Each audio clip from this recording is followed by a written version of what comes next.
Hello everyone, and welcome to day 4 of Save and Sound. I can't believe I'm saying that. It's our little celebration of audio and music and games. This is the final day of the show.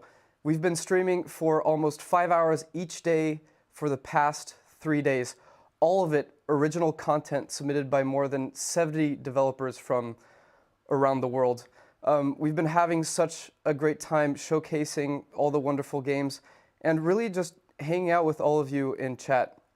This show also has a Steam event running at the same time where you can find more than 150 games and soundtracks on sale. If you're a little bit strapped for cash, there's no need to worry because there are also some exclusive free demos for you to try out.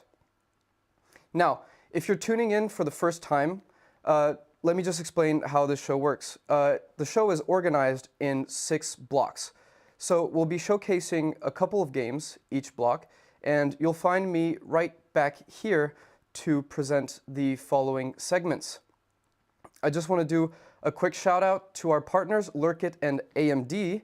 We'll actually be giving away this AMD graphics card in the next hosting block.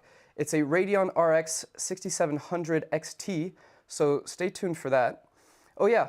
And we'll also be giving away free Steam keys of participating games throughout the duration of the show. It's really simple. All you have to do is DM the Bedtime Digital Games Twitter handle, that is @BedtimeDG, and I will personally give you keys. There's no better deal than that. All right, so it's probably time to present the games that we have lined up for today. I want you to get comfy. Are you ready? You're prepared? There's quite a few games to go through today. All right, Antro, hi Norman, Beyond the Long Night, Vectronom, Nova Islands, now called Nova Lands, SENTRY, B.I.O.T.A, Golden Light, Fech The Ferret, Empires of the Undergrowth, PopSlinger, Crowns and Pawns, Kingdom of Deceit, Kabaret, 9 Years of Shadows, Figment 2 Creed Valley, that's our game, Spin Rhythm XD, and we'll finish the show with Old World. If you missed any of the games that I just said, there's also no need to worry for that. You can find the full schedule on the Save and Sound website, which is saveandsound.io. All right, up next for block 1. Antro is an introspective journey to an underground world where music will be your ally. I mean, when is music not your ally? They'll be doing a performance of their soundtrack. It's a perfect piece to start with. Then Beyond the Long Night, a charming twin-stick action roguelike, who will be diving into the soundtrack's composition. It's a pretty funny one as well. After that, Vectronom, a psychedelic and rhythmic puzzle platformer, who will be showcasing exactly how that intertwines. And we'll finish this block with Nova Islands, once again now called Nova Lands, a factory building exploration and island management game presenting a very sleek DJ set of the game's soundtrack. So have fun, and I'll see you soon. Bye-bye now.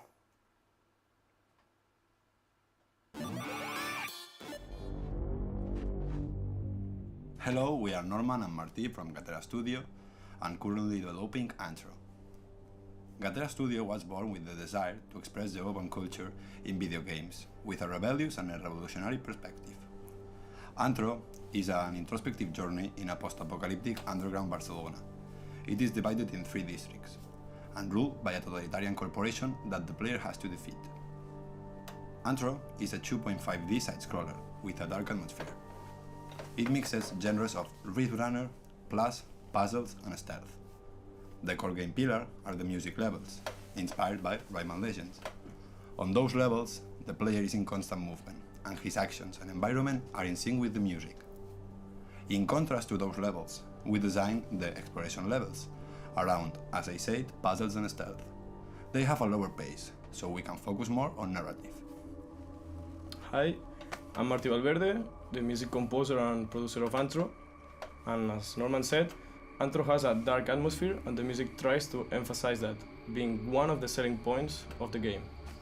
Basically, we decide to merge the music with the gameplay. So, we have two types of situations where we can find music. The exploration levels, where the music that accompanies us is ambient with electronic, dark and still textures. And then we have the music levels, where, as we said, every song and sound design detail is synchronized with the gameplay. In that levels, we can find a lot of production techniques and music genres, such as techno, drum and bass, hip-hop, R&B, drill, among others. We think it's very interesting to mix all these genres together with the characteristic visual style of Antro, because they transport us in a completely unique world.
Los cerdos abusando no salen en las noticias. Esclavos sin perdón, al poder eso les picia.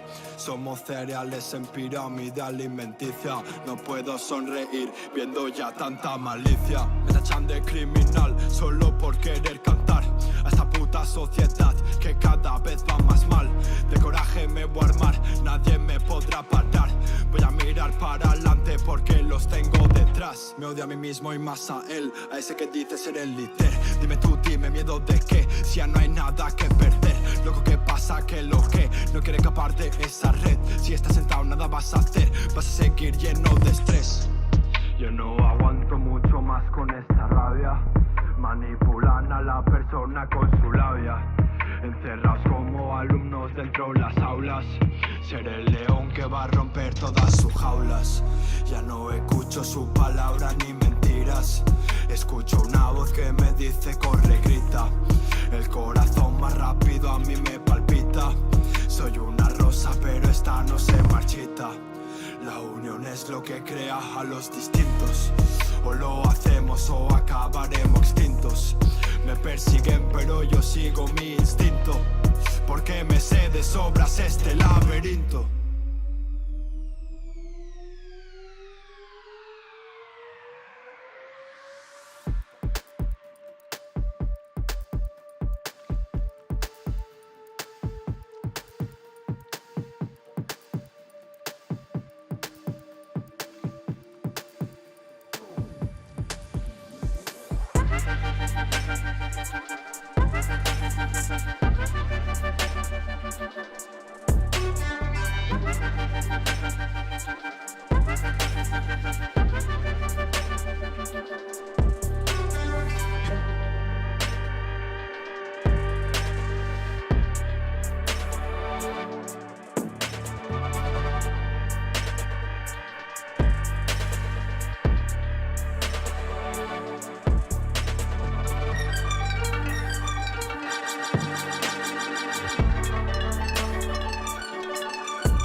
making a twin-stick action roguelike where you're chased by a mysterious corrupting force through a charming underground world.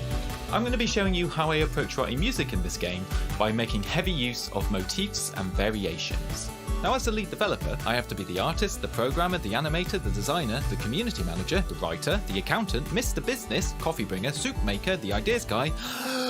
There's not enough time! Now, I love composing. It's something that I've done way before even I started working on games. But as the main developer on an indie game, one thing I don't have a lot of is time. So in this video, I'm going to be showing you how I approach writing music for my indie game, how it improves time efficiency, and has some other really cool benefits too. I work on the game with two sound designers who I met when I was an audio programmer at Frontier Developments. And yes, that does mean there are 3 game audio people working on this game. If you want to support us, then you can go to our Steam page and you can add the game to your wishlist. That really helps us developers out with the Steam algorithm, and as a little bonus, you'll get a notification when the game gets launched. Okay. Let's write some music.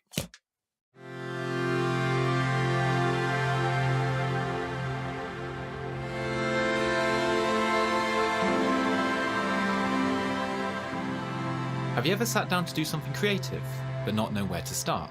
This blank page effect can suck up a lot of time, and when I sat down to start writing music, I knew I wanted to reduce it as much as possible. Now, one way I've found to speed up this process is by making use of motifs and variations. A motif is a recurring melody or phrase that repeats throughout a soundtrack. Some of your favourite films and games have really famous motifs, such as Mario, Star Wars, and Jurassic Park. And now for a copyright-friendly performance of Star Wars.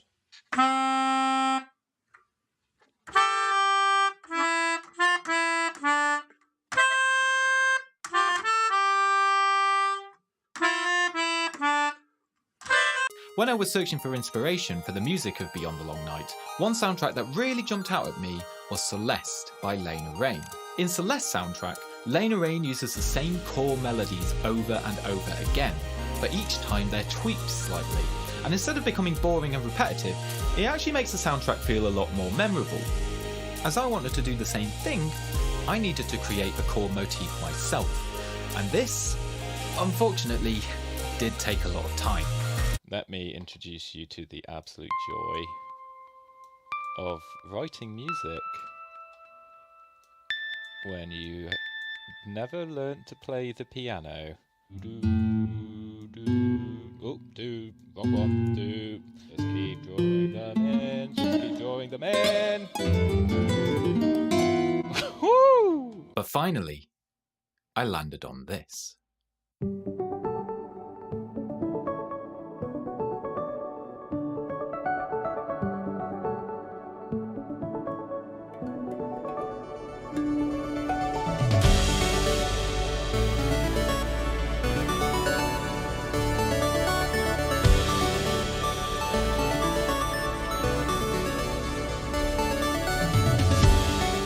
I'd finally created the main motif for my game, and to be honest, I was really damn happy with it. But this track had taken me months to finish, and I did not want to spend that amount of time on every track I wrote. So, it was time to put that motif into good use. Every time I start a new piece of music for Beyond the Long Night, I do a few things. First of all, I set some restrictions for how the music is going to behave. And by setting some starting parameters, I find it much easier to start a new track. It's kinda similar to restricting yourself to a colour palette when you're drawing something. I find if I leave myself with too many options, I just find it harder to make good choices. In the music for my forest area, I wanted to reflect the fact that the game world is caught in a time loop. So I based the entire song around lots of repeated descending patterns. For the temple area, I wanted to reflect the fact that the player was travelling further upwards, but also include an element of chaos in there as the area had increased in difficulty. So now, the repeated patterns go up, and the music is in 7/8, which is a particularly weird, irregular time signature. So now that I have some starting parameters for my track, I do something that's known in music as variation. That's when you take a phrase or a motif from a previous song and you transform it into something new. I feel like this is best explained with an example. So let's jump into my music software and I'll show you what I mean.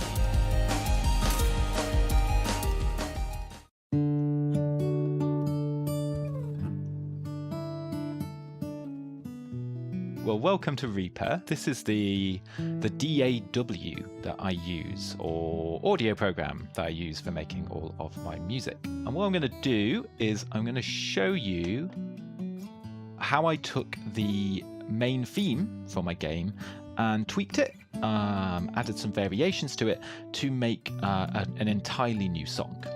So we're going to start off with this line from the main theme, so let's have a little listen.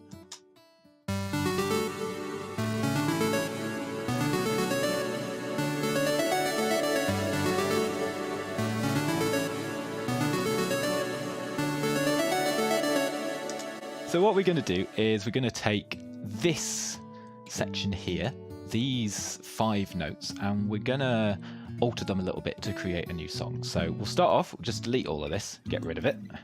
Don't need you anymore. What happens if we, instead of playing them upwards, we switched them around and we went down? So give me 1 second and I will show you what that sounds like.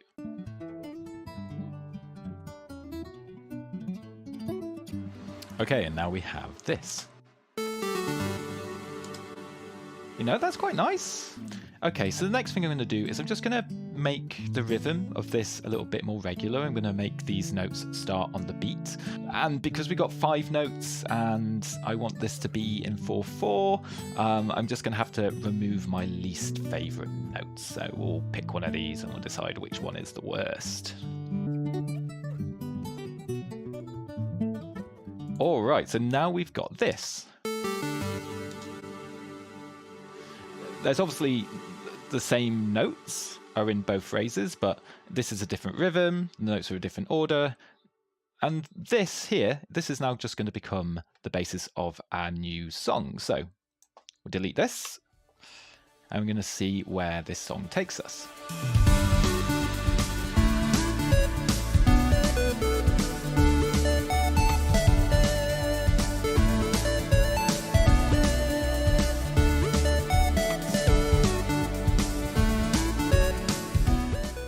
Okay, so this is what I ended up with, right? So to just kind of go through it with you, we started with these 4 notes here. I've repeated that a few times, and then on the second group of 4, I've bumped the bass note up a little bit, and I've brought down these 2 notes, but only on the second half of it. And then for this ending bit here, what I've done is I've kind of reversed it. I've gone up instead, and I've just done this little run down here just to break up the patterns a little bit. This is what we ended up with.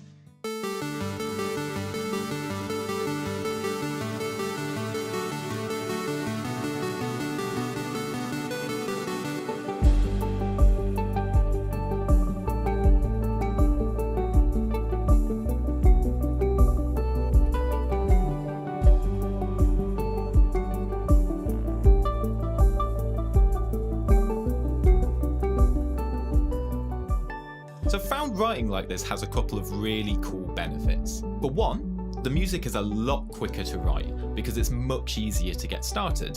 And that initial variation that you play with can trigger new ideas as well, which themselves can be turned into motifs and variations later on. I feel like this makes the soundtrack more memorable and consistent overall as well. Because each new song builds off previous music, everything feels familiar while still being different enough to avoid the soundtrack getting boring. It's a simple and fun way to build out a soundtrack. And if you ever find yourself staring at the blank page a lot, then maybe give this technique a go.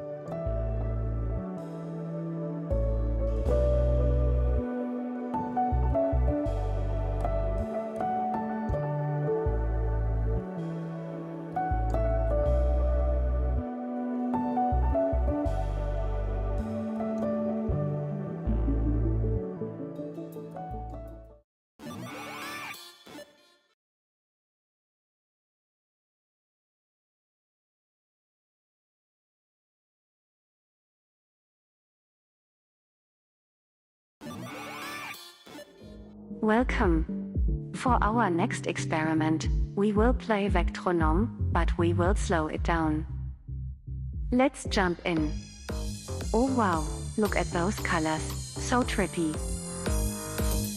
Now, few people know this, but once you finished the main campaign and beat every level, something called free tempo mode becomes available. To enable free tempo mode, just press ESC to open the main menu, and then navigate to options.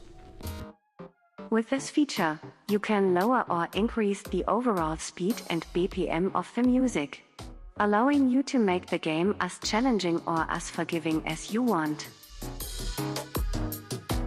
Additionally, you can also activate the fixed player speed option to make the player move at a steady 140 BPM. That way, you can play the campaign over and over and over again, and every time it will be a completely new experience. Alright, enough chit-chat. Let's just play for a bit, shall we?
Okay, so what have we learned today?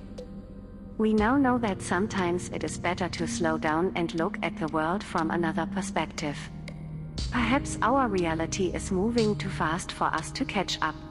Maybe that makes us repeatedly fall into a bottomless abyss, feeling in pieces, while the world continues moving forward. Sometimes, the easiest way to overcome challenges is to take a second to breathe, look at the path ahead, and do your best to understand it from a safe distance. We also learned that there is this weird rhythm game called Vectronom, which is currently on sale for a ridiculously low price, and that you want to buy lots of copies to give it to all of your friends. Okay, that's it. Auf Wiedersehen.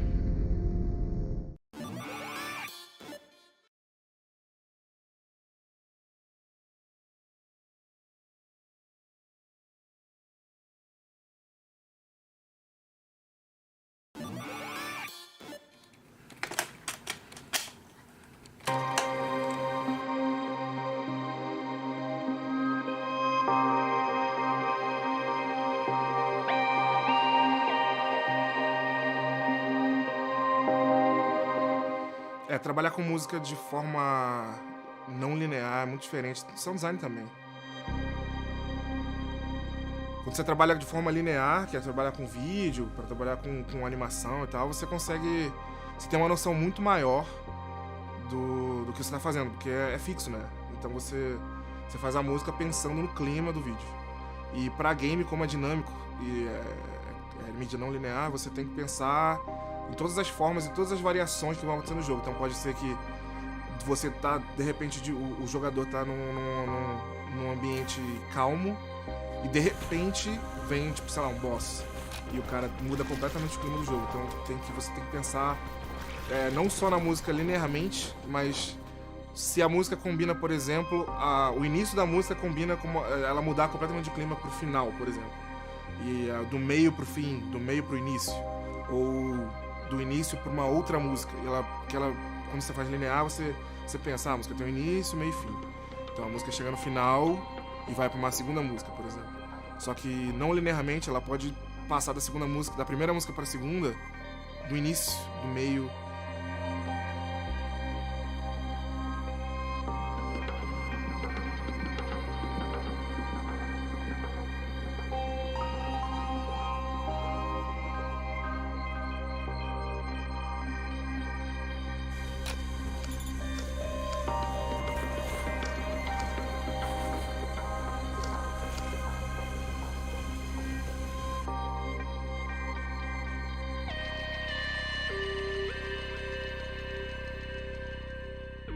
Cara, o processo de criação pro Nova Island foi interessantíssimo, porque sai muito do meu estilo de música, e é muito mais contemplativo, e é um jogo que você vai ficar lá construindo coisa e minerando.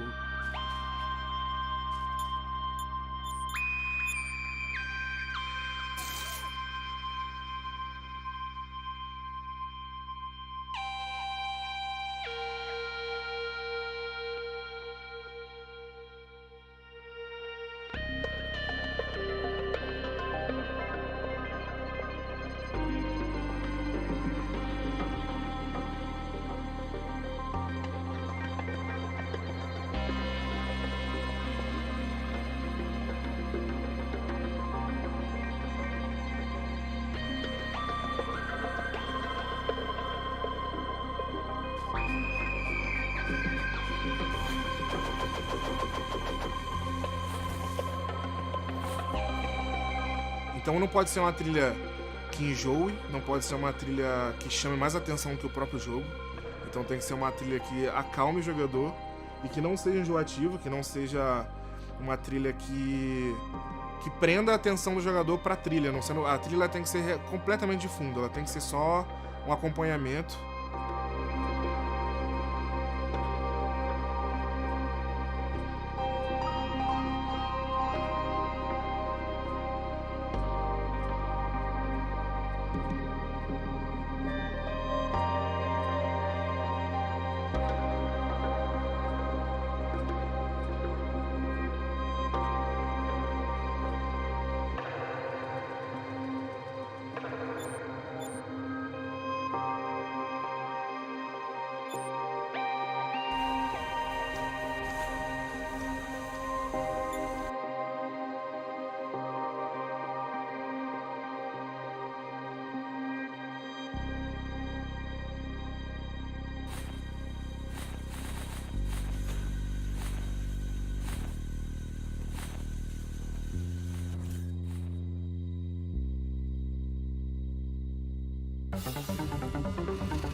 As duas músicas dessa apresentação, uma é do boss e uma outra é de gameplay.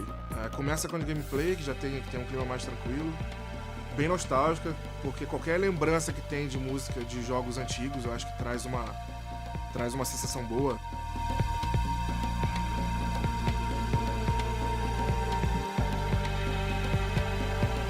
Eu passo a sensação musicalmente pela melodia, logicamente, mas também por timbre, né? Então, você vai usar um timbre muito mais estridente, você vai trazer uma coisa mais puxada pra ação e tal. Então, geralmente, quando você vai fazer uma música que é mais ambiente, assim, então você tem que fazer com timbres muito menos... que apareçam muito menos, que sejam muito mais suaves pro ouvido.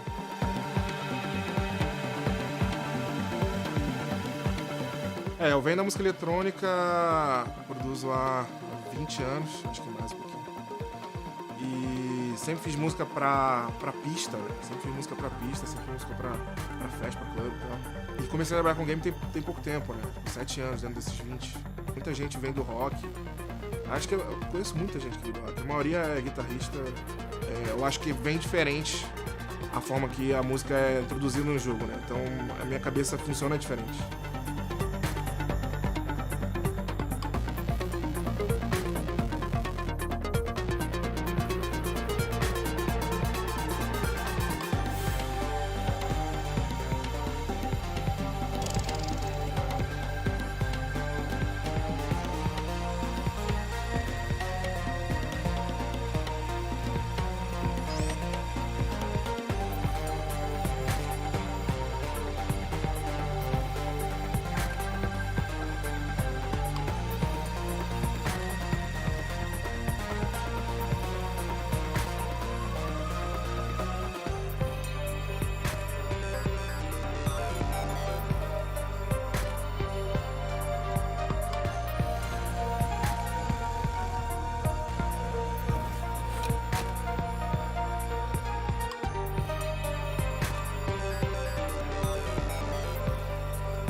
Espero que vocês joguem a Nova Island e vocês não percebam a música, que o meu trabalho é justamente esse, que vocês não percebam a música que tá ali, que ela tá fazendo a função dela, que é justamente te levar para um caminho, mas sem fazer com que você perca o foco e perceba mais a música do que o jogo.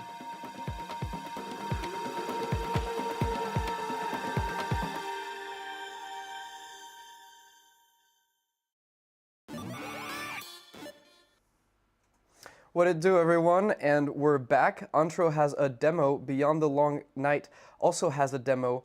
Vectronom is 60% off, and Nova Lands has a demo. Wow, a lot of demos in that segment. All right, make sure to try them out and wishlist the games to support the developers.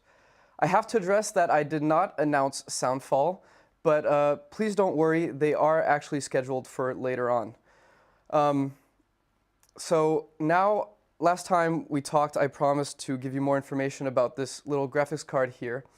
After this very hosting segment, I will paste a giveaway link in the chat, and all you'll have to do is connect a Steam account to enter, and after a couple segments, we'll just randomly decide on a winner.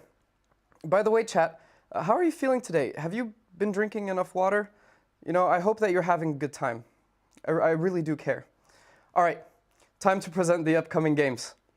Up next, SENTRY, an action defense FPS, who will be chatting about the game's music. Then we will be watching B.I.O.T.A, an 8-bit retro 2D action platformer where the composer will be diving into the intricacies of the soundtrack. And we will finish this very block with Golden Light, a survival horror FPS roguelike about meat. With an incredibly trippy musical performance. I think you'll like it. Now, before we cut to the content, it is usually tradition around here to appreciate the lava lamp. However, it doesn't seem to be working anymore. So instead, I will ask all of you for a moment of silence.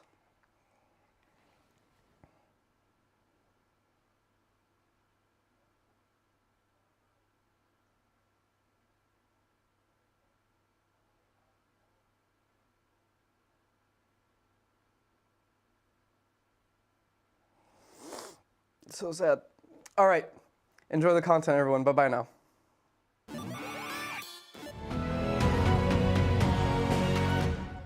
Hi there, I am Barry Topping. I'm the composer on SENTRY, a game by Fireblade Software. And Sean, you want to introduce yourself? Yeah, I'm Sean Noonan, lead designer on SENTRY. We're here today as part of Save and Sound. Thanks for having us, Save and Sound. Yeah, we just want to talk a bit about the music of SENTRY, just kind of give you an introduction to what it is and what it's like. So probably start off with explaining what SENTRY is, first of all. Sean, if you'd like to do that. So SENTRY is a sci-fi action defense first-person shooter where you use an arsenal of weapons, traps, and turrets to defend your ship against an overwhelming enemy alien threat. Cool. That's very concise. Yes. I like it. We put out our announced trailer recently, so we thought that'd be a good place to start with showing you some music, because it kind of has, it's like a nice wee snapshot of one of our game environments and kind of matches the flow of the game as well a wee bit. So we got a cut of the trailer here that has no sound design on it. If you'd like to see that, please stick around to the end. We will play the all singing, all dancing version of the trailer at the end. But for now, here is a trailer with just some music over it. Enjoy.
Cool, so that's our announced trailer. Hope you enjoyed that.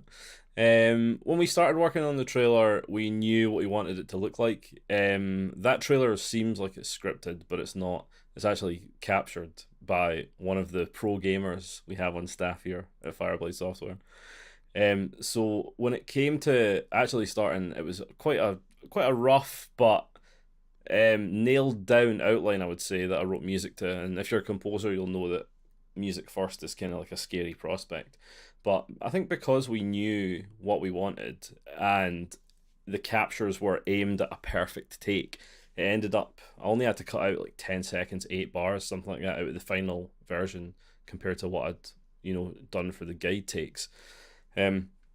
you'll see, we'll talk about it a bit earlier about the game flow, but you'll see that the trailer has a flow in the way it moves between sections, and that is kind of mimics what's happening in the game.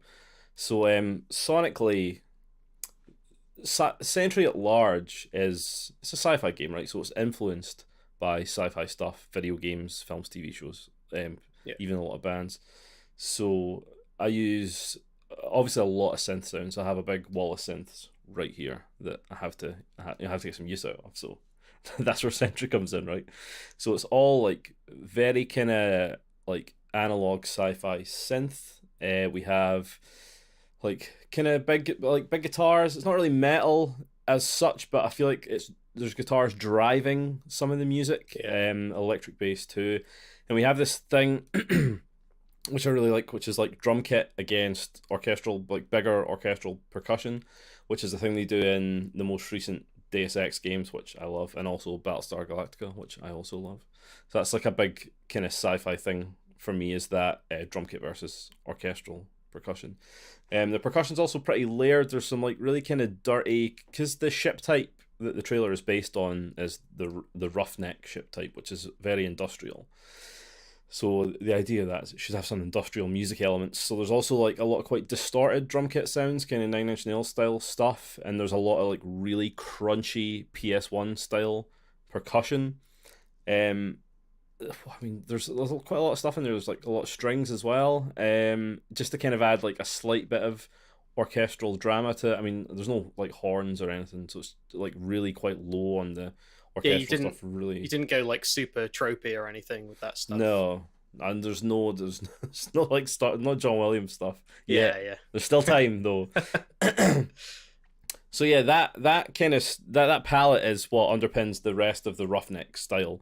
So it's influenced by games, like I said, Deus Ex, stuff like Final Fantasy VII, Mass Effect, big influence, stuff like Xenoblade Chronicles X, and like when I kind of try to hit my own like we had reference points for the game, and I wanted to take those and then combine them with my own mental reference points, because I really love to take what influences me about music that I enjoy and apply it in my own way.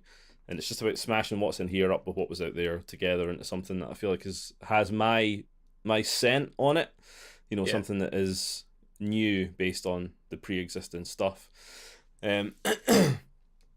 So yeah, and like I was saying, the trailer kind of follows the dynamic flow of the game. Sean, I don't know if you want to talk a bit about that.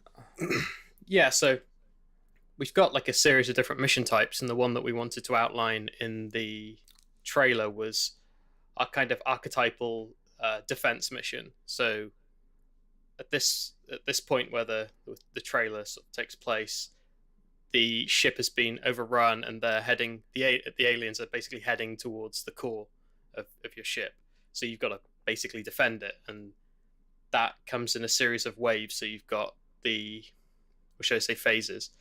You've got the first phase where you deploy into the area where the ship's being attacked. You find where the entry points are, defend them however, like to whatever skill you can, and then the enemies will, breach those defense points, and then you've got to basically fight them in, run and gun, hip shooting combat kind of thing. And yeah, just defend the core at all costs. Because we have this kind of up and down dynamic flow within gameplay, it's something that is represented by because we have a dynamic music system. And normally dynamic music systems in maybe the last 10 years have been in games that tend to have more kind of cinematic style soundtracks that are less maybe genre driven. I don't want to say they're more background, but they're less of a feature, whereas I'm someone that wants to write music to be a feature. Like, my personal thing is that video game music is at its best when it is being video game music, when it's doing something that only video game music can do. So there are a lot of sounds in Sentry that are gamey. I want people to play it and go, this is a video game. Because, I want to signpost that, right? Yeah. But that can be at odds sometimes with a dynamic music system. So in gameplay, we have you have a setup phase, a combat phase, and then a final wave. I wanted these all to be able to move dynamically back and forth, but also be their own separate pieces. So it's not really a sideways dynamism in terms of we're not stripping some stems out to go to like a lower intensity version. The lower intensity version is kind of its own thing, that moves in a different way and that will have the same themes, the same sounds, but just be slightly different. But there will also be points in the game, like we said, maybe in menu flow, where we will have sideways dynamism, where it's the exact same piece of music, but it's moving to a different sound set, that sort of thing. So, I mean, with a dynamic music system, the sky is really the limit, right? You can do whatever you want as long as it fits, as long as it's not clashing too much. And yet, it's a challenge to squeeze gamey music into a system like that. But so far, I think it's going pretty good.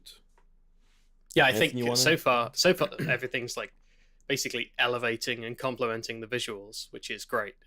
That's the goal in my eyes. Because obviously it's setting pace, but I think any form of soundtrack can. I think the way that we've gone about it, I think, is specifically elevating what we're doing.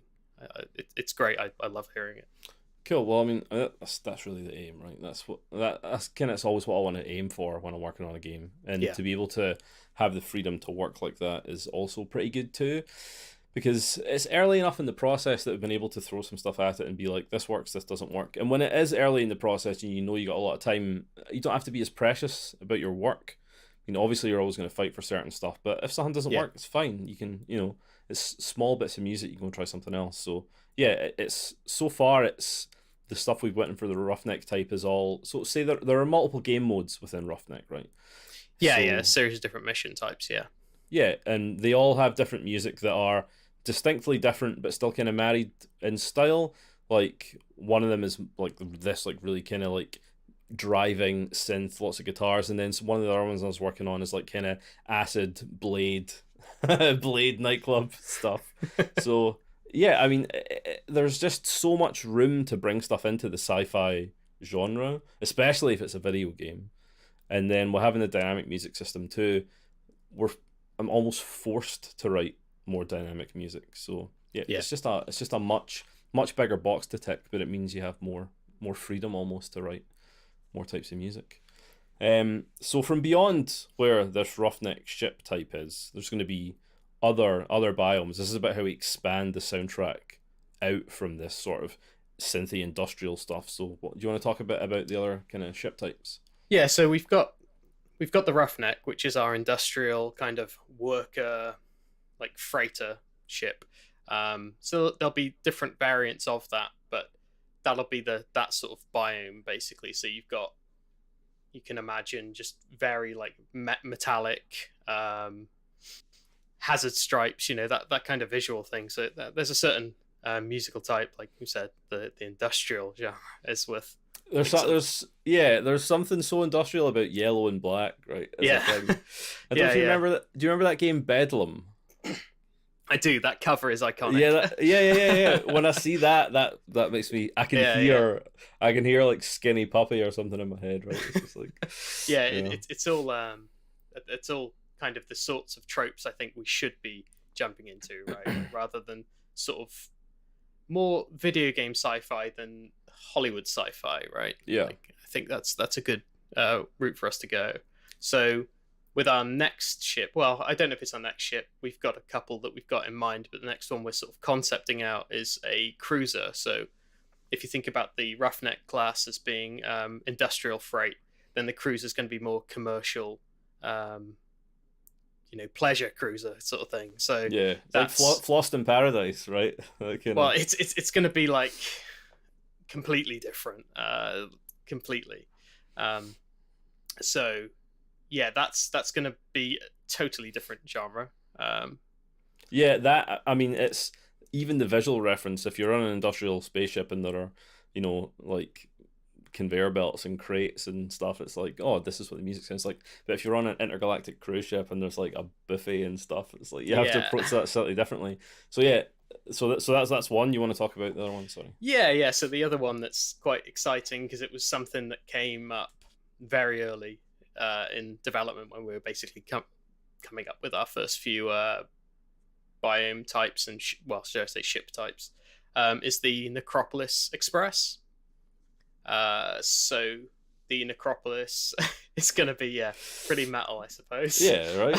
I mean, it has to be. It has. It's called the Necropolis. So that's going to be like a gothic funeral ship. So we want to kind of dig into some.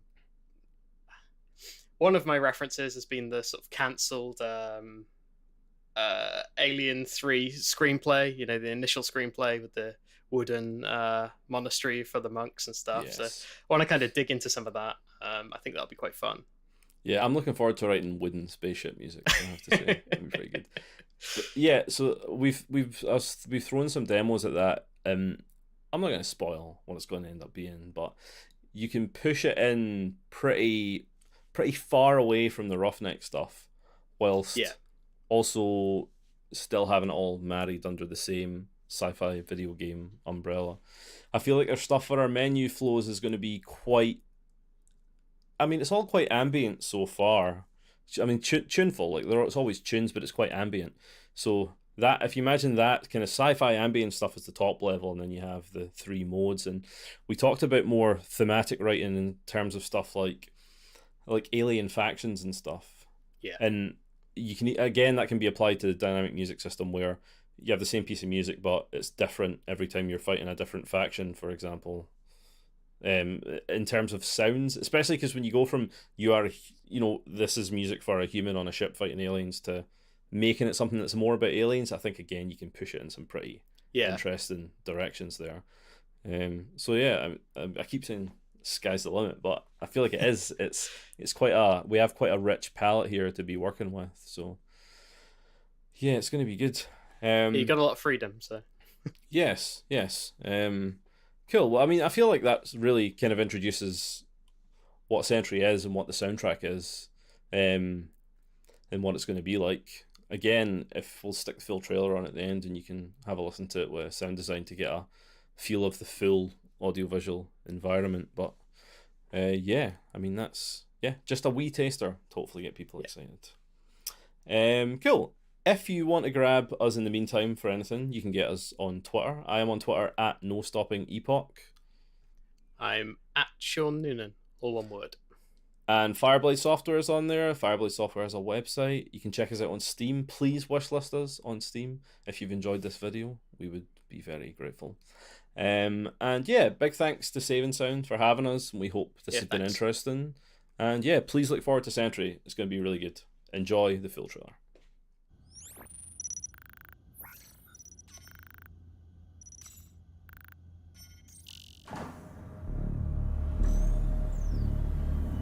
SENTRY Online. Objective update.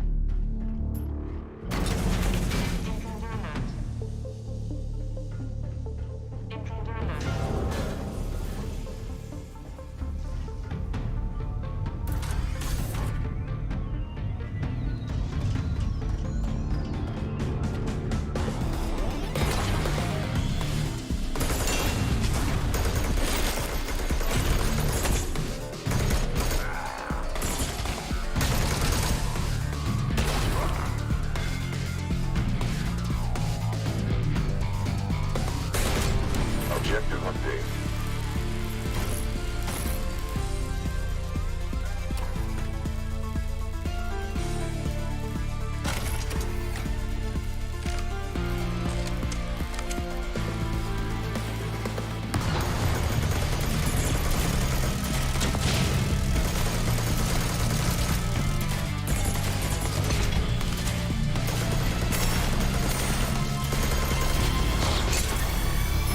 SENTRY expired. SENTRY Online.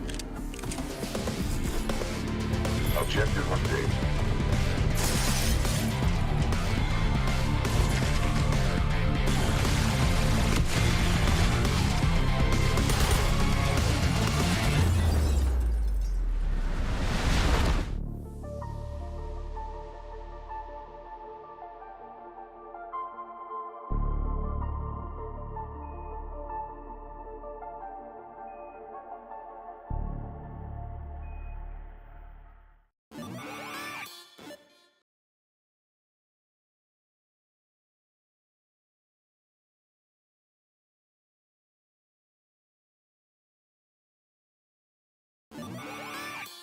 Hey, my name is Max and I'm a composer for a game B.I.O.T.A. I'm gonna show you some techniques I was using during the creation of a soundtrack, as well with some interesting facts about the songs.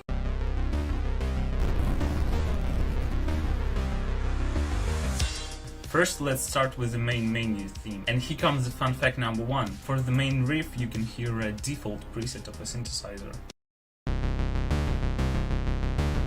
I was using TAL Uno LX2, which is the software version of a famous Roland Juno synthesizer with a sweet 80s chorus.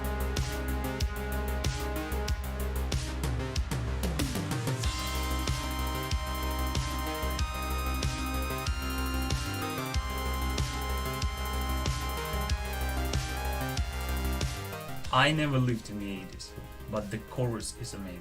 The idea was to recreate that famous kinda distorted guitar riff that you can hear in the Doom soundtrack. Next, you can see a cutscene which has that classic dystopian future vibe.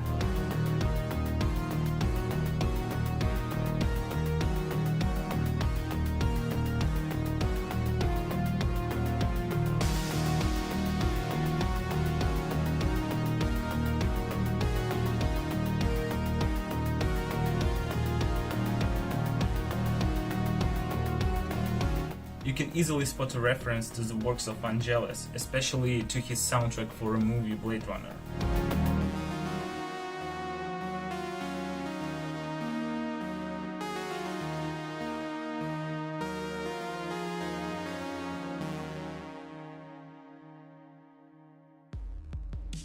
I want to talk about the submarine level, because it's probably my favorite song of the whole soundtrack. The idea was to make it sound like a real submarine alarm that goes along with the beat.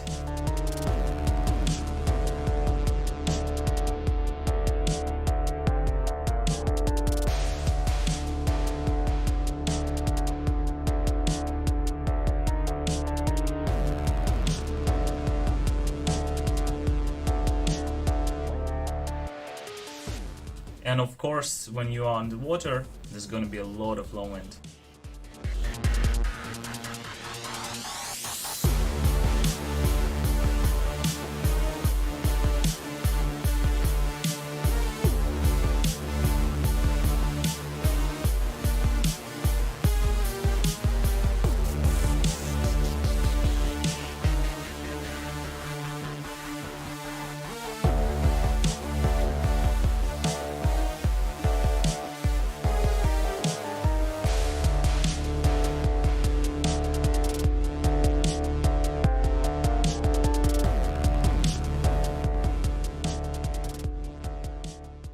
When the player is surrounded with infected environment, the sound design changes as well. You can hear droning synths that goes like a buzzing sounds of an infected insects.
And when you go through an industrial areas, you can hear some fast-paced beats.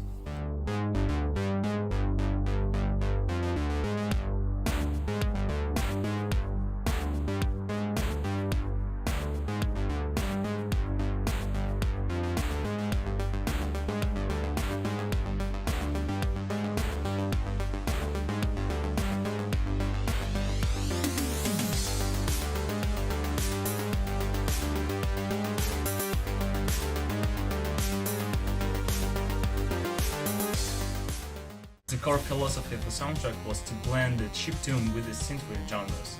You can hear it in this song, where chiptune and synthwave features have some place in the song.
And lastly, if you play the game, you can see that the names of the tracks are mostly biological terms.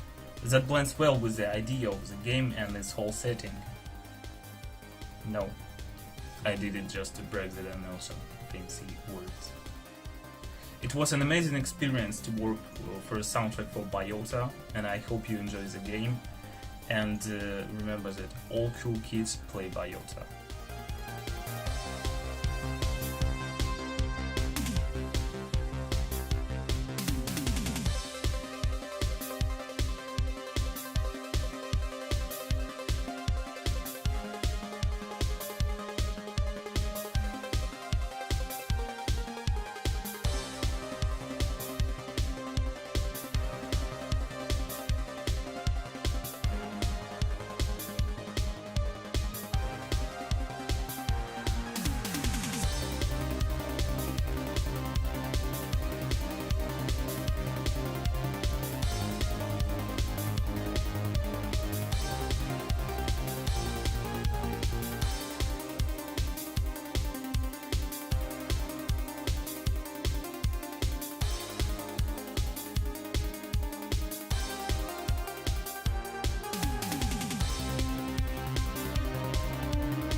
Howdy, y'all. SENTRY is available for wishlist. B.I.O.T.A is on sale and has a demo available right now. Golden Light is also on sale. I am your host, Hans, and more importantly, you are watching Save and Sound, which is a 4-day celebration of audio and music in games. We are featured on the front page of Steam with over 150 games and soundtrack on sale, and there are also, as you just heard, some exclusive demos available for you right at this very moment. Quick shout out to Lurkit, our partner for Save and Sound, who enables creators to grow and connect with games from around the world. And shout out to the people co-streaming right now. I really appreciate you taking the time. All right, next up for block 3 out of 6. Fech The Ferret, a fast and loud platformer where the faster you go, the better the music gets. Shout out to Raul in chat. Who will be showcasing the game's audio design. Then we will have Empires of the Undergrowth, which is a very fast-paced ant colony strategy game, who will talk about the music and the narration systems of the title. And we will finish this block with PopSlinger, a beat-em-up and musical shooter, who will present the title's audio design. Shout out to JPEG and Mr. Pink in the chat as well. And bye-bye, I'll see you later. Hi, I'm Raul. I'm the main developer and composer for Fech The Ferret. It's a parkour game where the faster you go, the louder music gets. Today I'll first show a little bit of the game, I'll play for a few minutes, and then I'll actually show what's going on underneath, how the audio plays a key role in this project. And so, I'll start playing.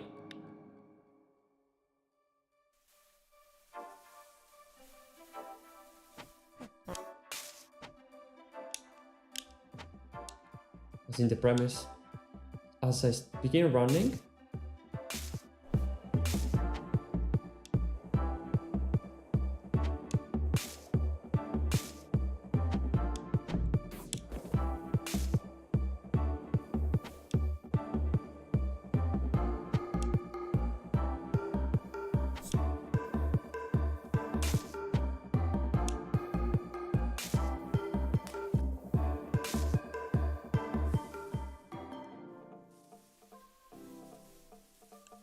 I'll enter a rhythmic zone. It works a bit differently. Like the last part, here music is not dynamic actually. And you'll see why.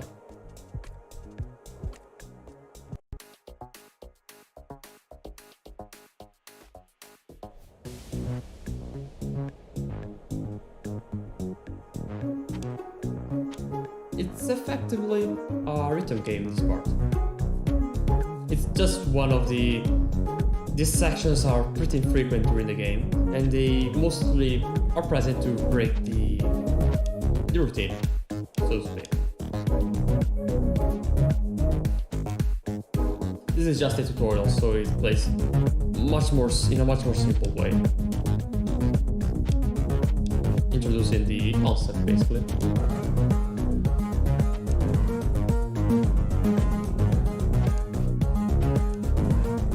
The music playing here is actually one of those tracks I made for myself at some point, but I wasn't really sure on how to use them, so I ended up just repurposing them for the game.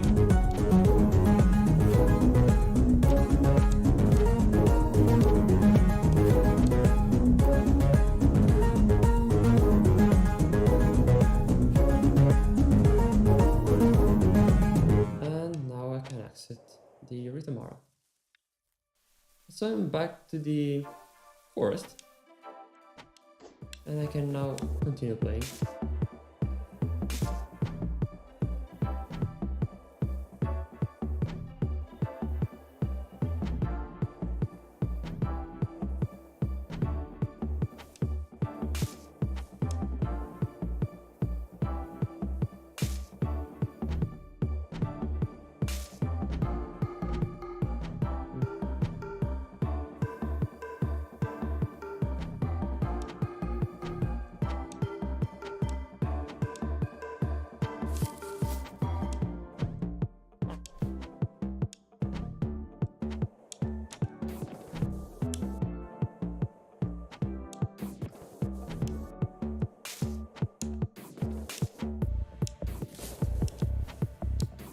As you can hear, there's quite a few sound effects tied to interacting with the foliage of the game. I'll show this in a brief moment. Just want to get to the next tomorrow, and I'll stop there. In the meantime, I'm trying to play the game as quickly as possible, which happens to be also one of the main aspects of the game, so I'm really just playing by the rules of the game. And I'm here. So now I can switch over to Fmod and show a little bit of what I've just done, like what I've just played so far. Okay, we're in Fmod now, and I'll show directly the first, the song of the first zone. As you see, there's just 2 tracks actually. The first one is the one that plays when you're going slowly, while the second one is the one that gets added and ultimately replaces the bass one as you go faster. The approach is tremendously simple. As you see, it's just one single track exported from the DAW, which makes it very easy for me to just compose directly the same track into 2 different ways. Maybe just disabling some instruments like the beat and the bass, or directly composing some new parts that better fit the slower pace. A great example of doing different tracks basically is in the second tutorial, where I actually composed it differently for the beginning and some sections where there's a piano. So you can hear here that if I run, the piano is completely cut off. And even later parts are completely different. Like they play in the same key, of course, and same chords, but the feel is drastically different. Like here, instead, it's effectively a drop when you're running.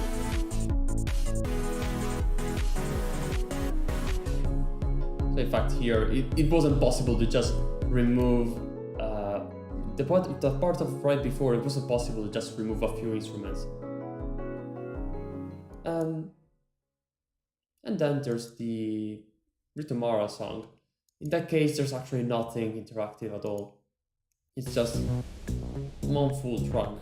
The only parameter in Fmod is the ability to fail, which is a very simple effect. The rest of the area instead has, like the entrance has another track, which is a very simple short track that gets looped. Nothing special really. Then, as anticipated before, there's some work with these effects. For instance, when entering and exiting trees. Here in the nature folder, foliage enter. It's very simple actually. Trees have colliders, triggers, as I call it in Unity. So it gets detected when you enter or exit a tree. And when you enter one of these 4 three tracks gets played randomly, and when you exit, this one gets played. It's a very simple approach. The only added thing is that the pitch randomly varies, as you can see here, which has the goal to randomize a little bit more and make it less apparent that there's only one sound effect for exiting foliage. But other than that, it's a very simple approach, just like with the dynamic music for the zone. It's a very simple approach that works pretty well with selling the idea that you're, in this case, getting inside and outside of a tree, despite its very surreal look. And with this, we can go back to the game and show a little bit more of gameplay. Okay, now we're back to the game, showing the rest of this demo basically. which, by the way, you can play directly on Steam right now. Okay, let's also skip this character. Unfortunately, she doesn't really relate to the audio. And let's get closer to the second zone.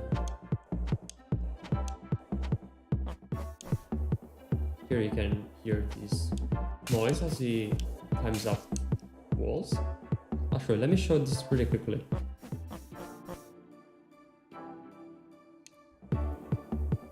The breakdown of how I made it is a little bizarre. I've actually played this noise with my mouth. It's really hard to imitate a ferret. And now I'm to the end of the first zone. Before moving on, actually, I just want to show better how the grass effects works. Let me go to the options. Let me remove music. So, it's pretty complex. Also just in a second in Fmod. And I can walk, but if I start running, the sound gets more and more repeated, and then it gets equalized in such a way that it's no longer intrusive, so there's space for the loud music to play, but you can still hear it as the top end of the sound effect is still audible. In fact, if I play back the music again, maybe not at max volume,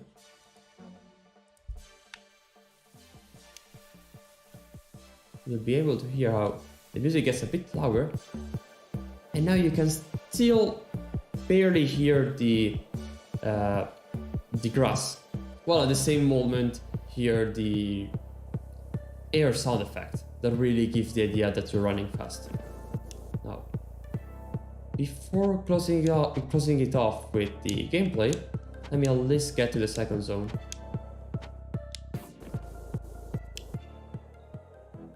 As you could hear I'll show you in a second. Let me go underwater, where of course the audio gets cut off. As I've changed zone, you can hear that if I start rolling, there's kind of a sidechain effect that's tied to the BPM of the song. It gets more noticeable as the second section of this track plays. This is just the intro that plays only once, like the first time you enter the zone. So, in a brief moment,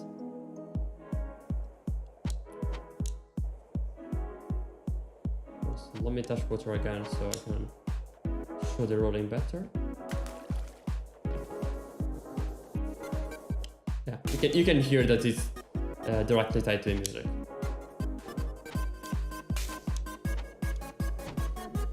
And if I stop running, music gets calmer as you're no longer in a hurry. Of course, if I go back to rolling, music gets back. And I'm almost done. Let me just get to a more nice spot.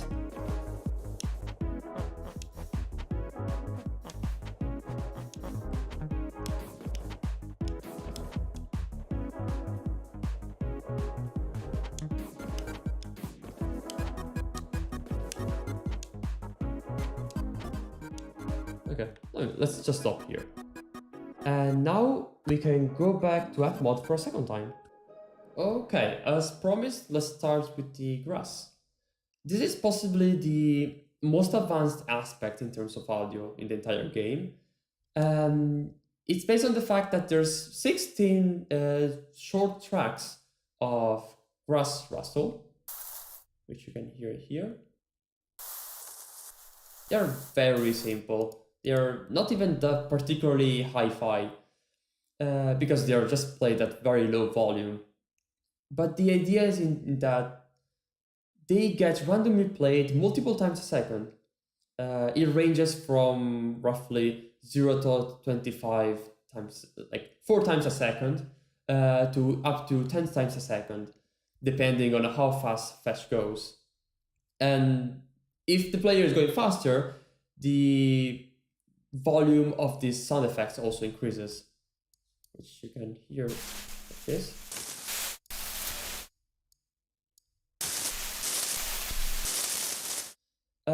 But if the speed is at the max, as I was showing by mistake when I started, the audio is equalized in a completely different way.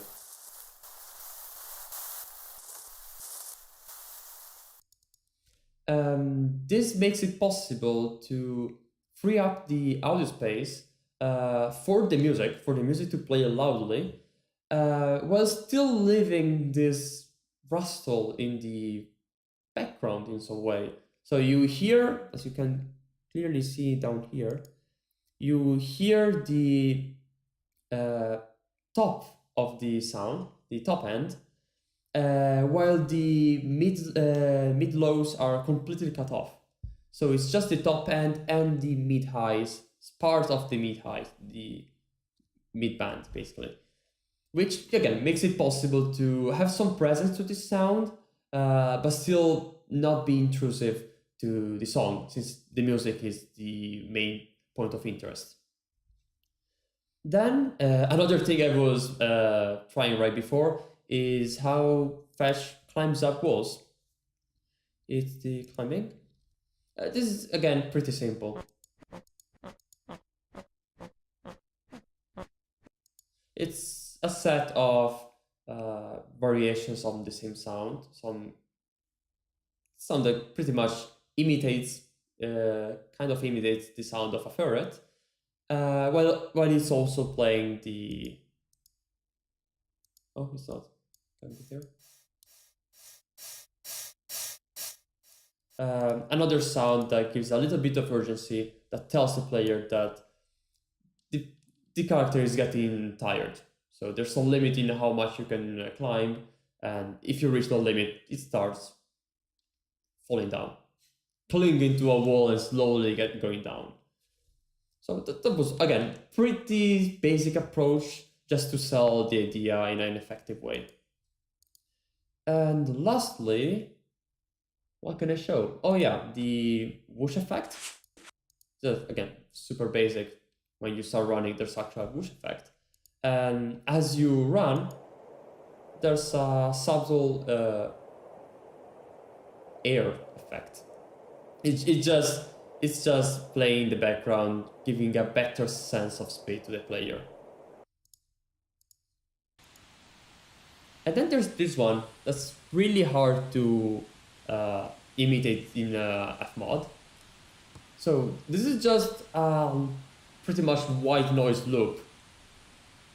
And every time the beat of the song plays, which is tracked thanks to Fmod, like every song in the game has its BPM registered. So every beat, I can know exactly that a beat is playing. So for instance, for this effect that plays when you're rolling, at every beat it gets cut off like this.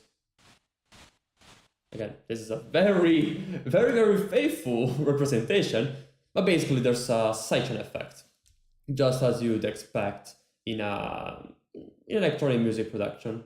I'm hoping that somebody is into music and knows what I mean. Speaking of that, I might close this off by actually showing how one of the tracks looks like as I work on it. And as I work on, I mean a track that's currently in the making. It's a new song for the game that's supposed to be some sort of like that one of before in the rhythmic level. So it's a pretty aggressive track that's all structured around a single bass with a pretty complex melody. And just like that one, it's also a pretty short song that gets more and more intense. I'll just play it, and with that, that will be all for today, for this video. So do check out the game if you like electronic music. So play Fetch.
See you next time. Bye.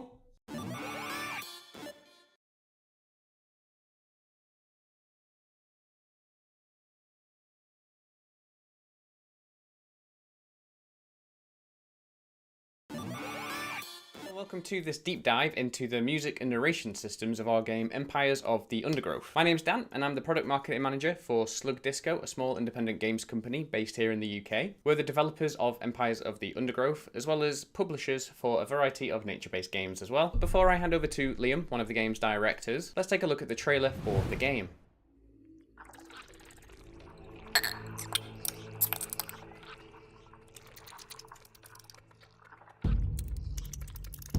Ants.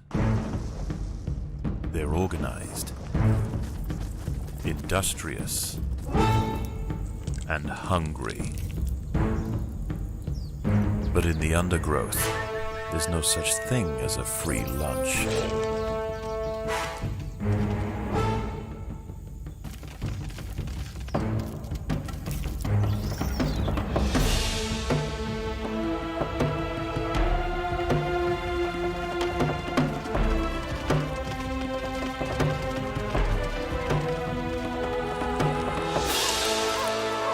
In the end, only one colony will secure victory over the outworld and take its place amongst the great empires of the undergrowth.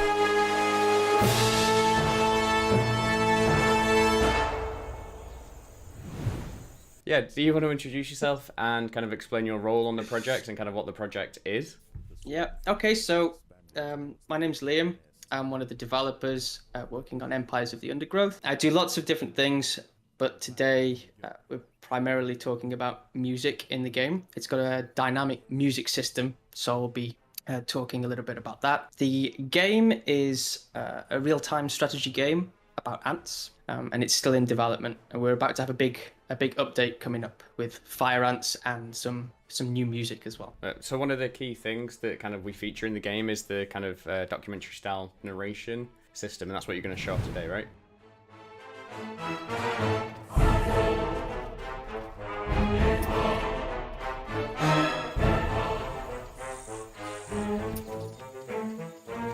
After taking significant losses in their efforts to subdue the leafcutters, the swarm raiders have been pushed back. The leafcutters must press on to keep them at bay. Yeah, so I thought I'd talk a bit about how we got to that point as well, and the panic that led us there. When we started making the game, we didn't really know what the music was going to be. We actually started off down a kind of electro route, which changed to orchestral, and I had to make some demo music, and that was the first time we did something orchestral. But it was very simple. It was just a looping track, and I had all these ideas about we were going to have narration in the game. None of that was recorded yet, but we wanted to have the narration work with the audio. That was a technical and a musical challenge to figure out how to wrap those two things around each other. The first idea I had was to create lots of little small audio snippets, and this was a particularly bad idea, but I think it might be interesting to show some of that. Okay, so we've got these 4 audio files, and the idea was that one would play. And this is about 4 seconds long, and it's got this silence at the start, and it trails off at the end. And then the idea is that the system lines these up, so you'd sort of have. Let's see if I can get this right. So you've got this kind of seamless transition from this little sound file to this little sound file, and the idea was that the game would control which one was going to play next, and there'd be several options, so it could become calmer, it could become more scary, it could become happy, it could become sad. And I was working on this for a long time, but two problems came up, 2 big problems. One was that it was a huge amount of work. So I can show you. I've got a spreadsheet here, which sort of demonstrates how the game would see the audio files. So there's all these audio files down here on the left, and for every audio file there's a destination where it can go to, and it'd pick, like, if it's trying to get to something more scary, it'd go from this ambient one to number 24. So number 24 is here.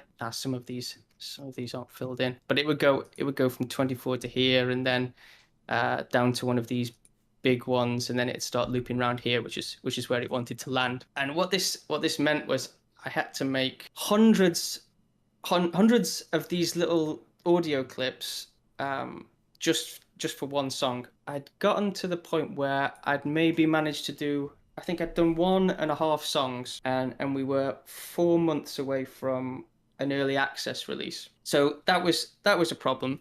The other problem was they weren't always playing at the right time. So if you can imagine, the game's running, and it's every 4 seconds it's been told to play a different sound file, and it's been told to do this on something called the game thread, which is all of the instructions in the game. So everything's happening on a frame by frame basis, and if you've got a good computer, you've got high frame rate, and if your computer's not so good, or our code is particularly unoptimized, you've got a bad frame rate. And so you can't control exactly when this order to play the next sound file goes off. And then on top of that, you can't also control when that order is received to start playing it. And the effect was that maybe 60% of the time it'd play nice and smooth like this, but then 40% of the time you get this going on.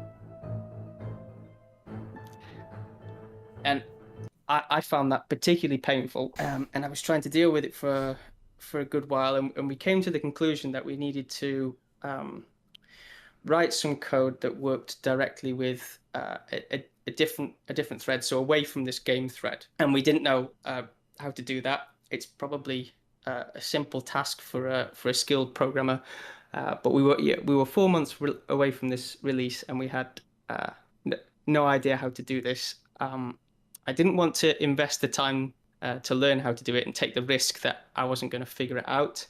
Matt, our lead programmer, was far too busy with other things. We were actually a bit stuck, and I was close to just having music files that loop. And then it was really lucky. We were using this social media app called Stomped at the time, and one of the founders of the company that made Stomped, called Philip, he was so helpful. He was always asking, if he can help us out with anything. And I don't know why, because because I wouldn't have expected him to be able to help with this at all. But I think I moaned to him at one point that I was having these problems, and he said, "Oh, there's another game that's using Stomped. It's like a social media platform for video games, for indie games, particularly at the start. And they're making a game.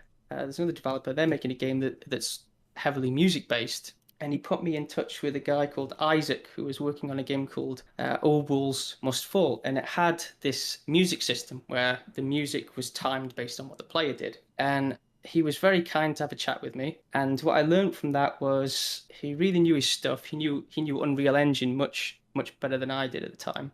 But he also hadn't solved the problem, and that was kind of a good thing and a bad thing at the same time. A good thing in the sense that this other game that was heavily based around music, they felt like, this isn't such a huge problem that some of the music files are playing a few milliseconds late. But it was bad in the sense that this expert hadn't solved the problem, and so I had even less of a chance of managing it. But he helped me out with something very specific. There's a function in Unreal Engine that could return how long a sound file had been playing once it started playing.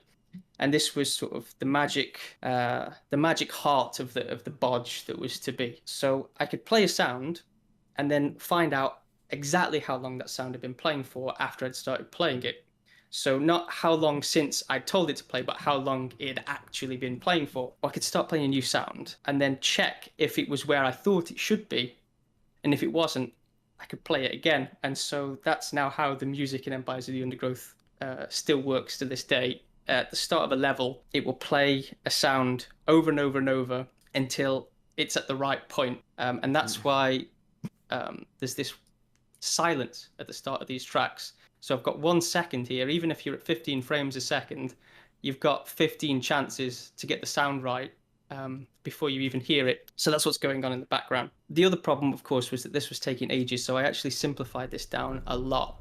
And instead of having it constantly playing these different tracks, it just plays 7 looping tracks.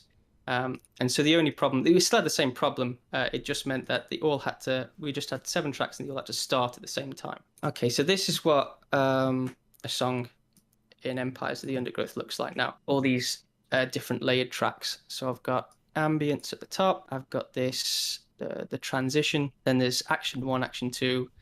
And then there's this highlight 1, highlight 2. These work in I think there's a lot of games that do this where the sound files playing on top of each other and they crossfade in and out. And the great thing about this is once they're playing, they stay in sync because they loop automatically. The only trick is to make sure all 7 start at the same time. If they don't start at the same time, then your music's sounding terrible. You've got that out of sync problem consistently for the whole game. So I'll just give it an example of how some of this sounds. They can't all be playing at the same time, otherwise it sounds terrible. There we go. Let's say you start the game and you've got this ambience, and we want to get a little bit more, I don't know, the ants are starting to fight a beetle. So what we're going to do is we'll unmute this, and this will start to be brought in. This will go out. Now, there's something else that this does. It's just, you'll see here there's these little bits of silence. And they allow us to unmute sections without having to be completely accurate with our volume controls. So what we do is in one of these silent areas, instead of fading it in, we just unmute that. And we don't have to be accurate at all because we've got several seconds to do that. And then this music kicks in, we can unmute this one.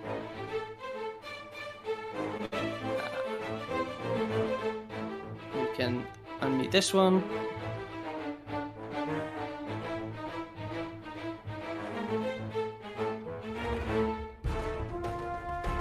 So what we've done there is we've made the music sort of more and more intense, but we haven't had to use sort of fading sliders because it doesn't sound as natural. If I was to fade that in, it sounds okay, but it doesn't sound like a real orchestra.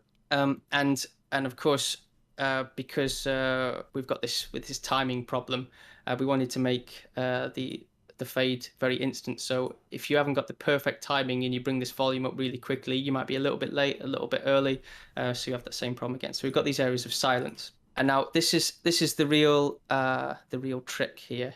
Let me grab some narration. These leaves are contested. The leaf cutters will generally not attack unless provoked, but tonight there is too much at stake. Okay, that's good.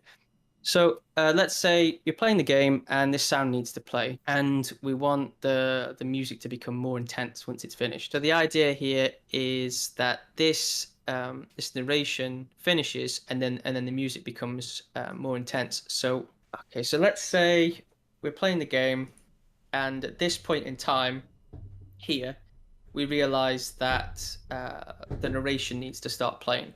So the narration code is told we need to play this bit of narration, and then that checks on the music and says, do you mind if we play it 3 seconds later? And then it turns out that that's not a big deal for the game. It's not going to affect the player that much. So it pauses the narration, cues it for 3 seconds, and then it'll start playing here.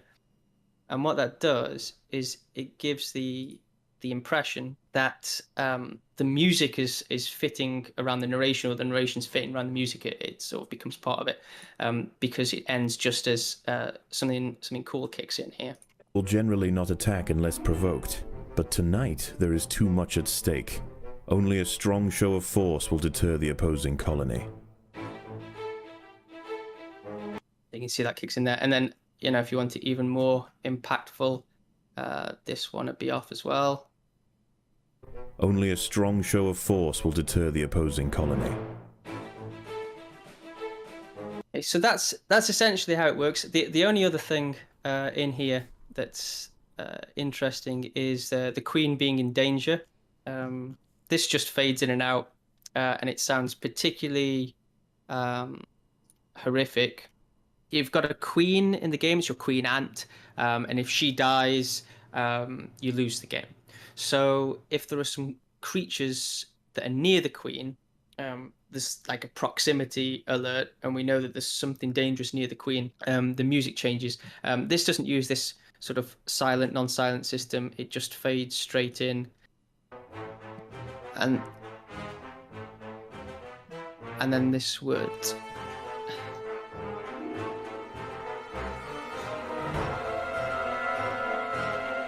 And then now the queen's under attack. Pretty awful.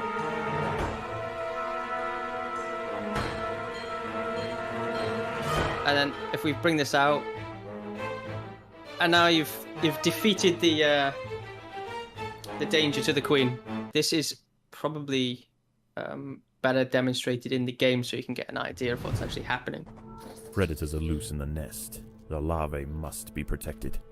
Okay, so these little beetles are coming straight from the queen.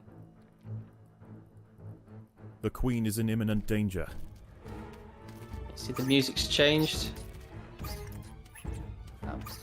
And now, if we deal with them before the queen gets killed.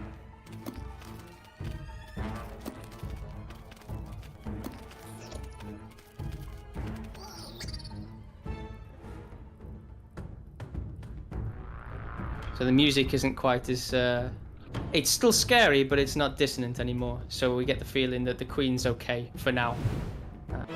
So it sounds quite nice when you come out of that. The idea is it's very, very unpleasant for the player, so they know that something definitely wrong. And then you get the satisfying moment once you've killed the creatures. The music sounds quite triumphant after that. So there you have it. That was a look at the music and narration system that Liam implemented into Empires of the Undergrowth. If you're a fan of the game, I hope that was a bit insightful as to kind of how the game works. And if you're an audio engineer who has a passion for games, hopefully that's given you a bit of an insight into what you could do in your games in the future. If you want to check out the game, there is a free demo available, and that offers a good look at the mechanics of the game. If you want to stay up to date with all things Empires of the Undergrowth, you can follow us on our social media, or better yet, come join us over on our Discord. Thanks for watching. Bye.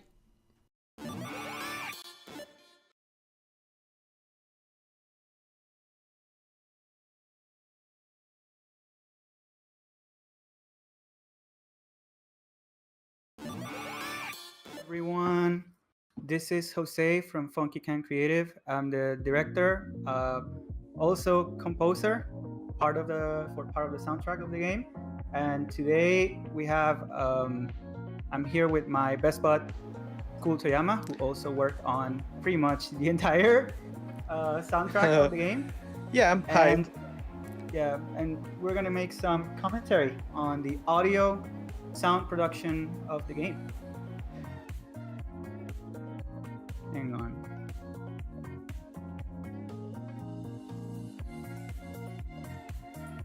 So, man, it's just kind of amazing when I think about the feeling that we were aiming for. The kind of the retro nostalgia factor that we were looking for, even down to like the intro, right? We kind of look at it and it's like it really sets up the mood for what we were trying to do, especially I think for this, right? We were kind of trying to go for something very ethereal and mysterious, and just the way that the music and the visuals kind of work together to make that first impression. I think it's I think something that works with the whole look of the, let's just say, the title theme and the title image is that it doesn't try to be too epic or too subtle or something too clear. It's just like, okay, this is the music, this is the vibe that's going to happen in the game, and you have to see what it's in it to experience it. I think that's really the part of it that I love the most, is just that that first impression. So it's kind of I'm gonna play some of it, even down to like the way we set up the sound effects, right? That very first snappy, crunchy effect at the beginning, that was part of it too, to kind of make that impression that we were trying to go for. Very, very thematic. Everything that we went for with this game has been just, how should I put this, like very, very close to the theme of retro nostalgia and soda as well. I think something that helped to shape the unique type of sound that the game has is that there's something with retro related stuff that tries to be not close, but like imitates what it did in the past, and it sometimes it gets like to a little bit cheeky and weird and not loyal to what in reality those kind of things or sounds or visuals are. So the fact that it has the theme of sodas and all of that, I think it helped a lot to make it not only retro, but like new type of retro, I would say. New retro, like the art style. I just think the kind of with that in mind, right? Everything that we approached it, from that direction. I think having that direction really, really helped us nail that feeling. Even when you get to like the world map for the first time, obviously it's not the first time that we have the world map up, but it's kind of great, and even those things we took into consideration. Like if you hear the music, you hear of Set District, it's just great because you can just basically stay in the town forever because it's like nice, it's funky, it's crunchy, and it works really, really well. I think every part of it, we really tried to think hard on it. Like for instance, just even something as simple as setting up the entrance to a level, right? The entire sequence of menus and the introduction to a level, I think it's just really, really important. You can kind of see here, like just the quirkiness of the sounds. In just a little bit that it shows like the title card when you start a game. Know what your soul wants. Before it shows, I just want to say that mostly the idea that Jose had that told me to make the title card is that it needed to have sounds of cassettes and all of that. But I mean, something that will be simple, it would be just to put the cassette, putting a cassette on and closing it and playing it, and that works, but it's kind of simple. So I felt that with timing and of course the amazing timing of the setup of the banners and all of that, like it's I would say it's kind of the anime style of movement that like I'm going to put a card, whoosh, ja, ja, all of that kind of setup really helps with that. Of course, right now we have dialogue, but when it shows like the title when you Yeah. start a game, it will show, and you will see what I mean. I think timing is everything. Even just now, the little video that you see whenever you start the game, when you first start the game for the first time, you see that some of the cues are also like timed to the beats that we have, and I think that is also part of what we really were thinking on when it came to executing some of these things, right? Like the timing of the music is not just the vibrancy and the tone that we have in mind for it, but also like just the way we kind of wanted to, make an impression. Because the goal was almost to have it be everything has a sense of like rhythm to it, right? So even in a sense of like expressivity. So looking for those expressions were very, it's something that permeates the entire game, not just the, it isn't just the music, but also like the way the music is being presented in the game along with the visuals, right? And you can also see it through like the way the characters communicate themselves with the, with the voices, right? Even the voice acting, I think that was just very important, down to like the little effects that the characters have, which you can kind of, you hear. And you've been chosen to.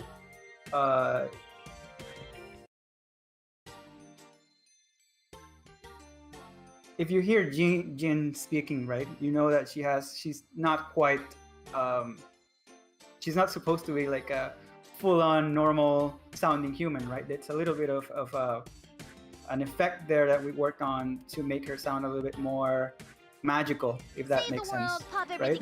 Yeah, I would say that the type of voice she has, it will be like retro phantasmal ghost, I would say, because it's kind of a little bit of phone effect, like you know the audio of a phone, how it sounds, but it's really subtle, like you can't tell at all. But it's also ghostly. It's like it comes from an audio device that it's not from this world. I think that it's a good way to describe it, because I wasn't really sure if I should be too clear if she's a kind of ghost or too retro, so I kind of put it in the middle, and I don't even know how to describe it. So I would say like it's like retro ghost phone call type of sound. It really was like an old-timey type, almost like phonograph situation that we were really looking for. I definitely think we nailed it, because and it's not just because of the voice acting talent, but also like just the effects that we put in. It's kind of really hard to tell that both of these characters are actually voiced by the same actress, So I think we made a really cool job on this, And obviously we had to put in a little bit of work on the effects themselves and the music, right?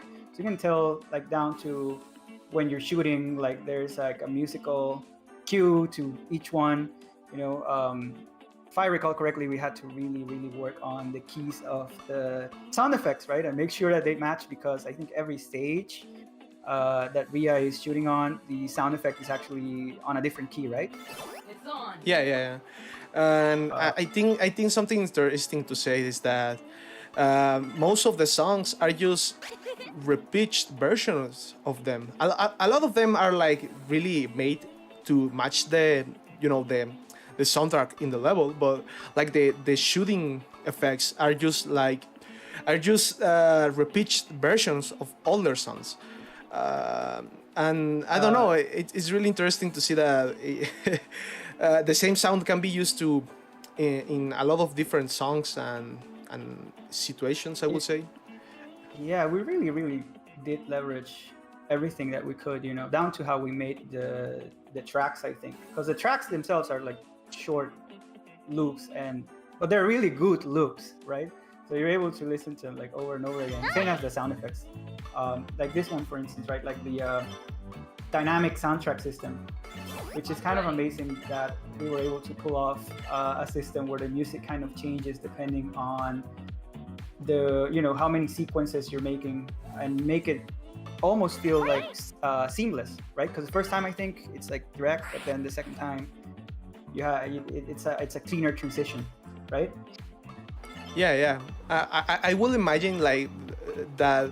It feels like when you put an album or a song on a playlist and you just want to get to that pumpy song, so you skip to it. So when you get the first loop, you will say that you click to it and it starts and you feel excited. I really think that kind of really shows just how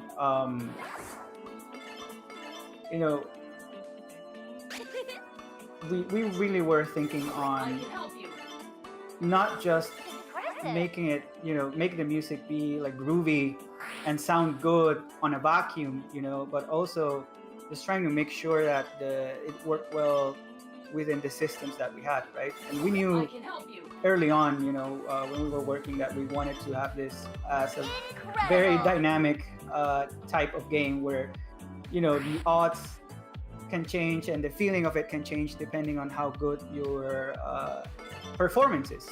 So that was just a really important part of the work that we were putting on this. And the fact that even if you're doing, not doing quite as well as you want to, you get a hint of just how good you can get just by listening to the music. Even now, right? We had like what was called the Dreamtime effect, where basically we had like this overlaid like sound that's like almost a way to enhance the music when you're like in that special mode, Yeah. I think that's one of the songs that I try to make them more like dreamy, because a lot of the other songs are retro and to the point, funky, future funk, disco, etc. But that whole sequence, I wanted to resonate with the effect, the visual effect, and the intentions of it. So it's really dreamy to contrast with the whole retro vibe. The same thing, like it's retro, but it's also magical, and that's kind of the whole idea of all the songs and sounds. Yeah, I agree. It was a mindset that we had from beginning to end, and it was like everything that we needed to do. We basically kept that in mind the entire time. Down to, like I said, just how responsive the music would be. It's not just whether something sounds good, but also if it works for the purposes that we had in mind for it. Because we can have something that's like pretty good, but I think it's better if it's something that's pretty good, but also like enhances the way the player can feel. It was the same for like the action tracks and music, the dialogue tracks as well. When I was working on that, it was very much like, okay, what kind of mood are we trying to set the scene or the scenario, right? The side effects is that gonna work in the context of the conversations that the characters are having and stuff like that? So I think the way we were approaching the audio work, and the way you were approaching it as well, was really looking at what we had and seeing just how well we could fit the style in action. I think that was really something that was just very important. I think I wanted to ask you, just to kind of wrap this short commentary very quickly. I wanted to ask you, what is the element that stands out to you the most, Toyama, when it came to working on this game? What was the thing that kind of really stood out to you? Well, it's a hard question, because there's a lot of elements that I dearly worked on, because every situation and topic and intentions, it's unique. But I would say that my favorite one, it's one that it's really important, and you get to see it a lot in the game, is the laser cola, the cola laser, right? The gun, because I don't know, I think it's one of the only sounds in the game that that it's not only effect for the gameplay, but it's also a musical element, because the whole idea of being a collagon, you hear the laser and you hear the collab, but also you hear the harmonies and the arpeggios playing in the key of the song. So every level has its own version of the collab. So it's really dear to me to hear like I would say that every time you play, you have a different version of the song, because when you play in a certain way, you get cues of what you do, and you get the feedback of, okay, I'm going to use the cola, I'm going to enjoy. Well, you obviously hear the sound, and you well, it depends of how often you do it, but it's like, okay, I'm going to do it, and you get the feedback of hearing the harmonies and the whole song with that element on. So yeah, I would say there's 7, almost 8 versions of the cola laser. So it's one of those things that I had to put a special care to make it fit. Yeah, like we stated before, we really try to think about how things fit overall, right? To kind of have a way for the musicality of every sound effect to fit on every stage and every track, and I think that really enhances the experience, because it makes players kind of want to go back to hear and appreciate the music and the audio of the game differently. That was so important. I agree with you. That is definitely something that stood out the most. I think to me, playing this and kind of looking at it over and over again, it's just the way we kind of overall execute the mood of everything.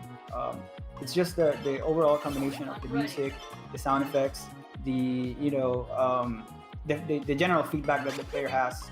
It's so lovely. It has so much charm, and we really thought hard on how to execute some of these things. I think particularly like the dynamic aspect of the music was probably one of the biggest hurdles that we had to cross. Once we had it, man, it was great.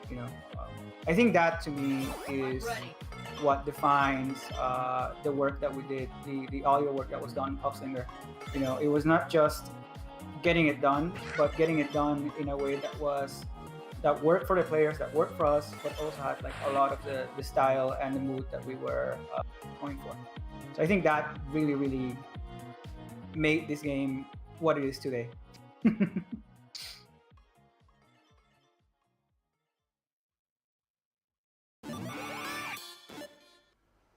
And we are back.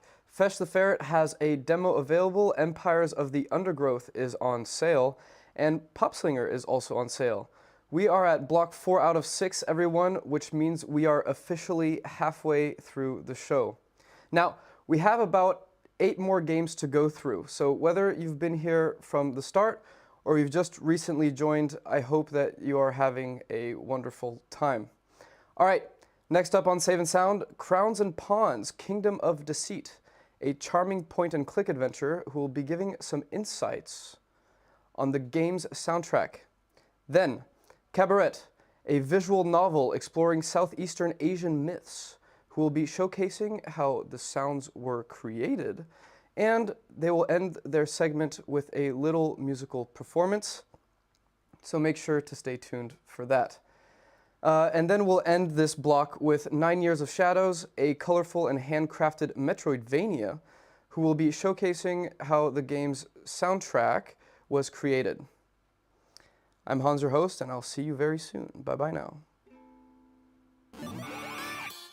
Everything's packed. Don't forget your camera. Right.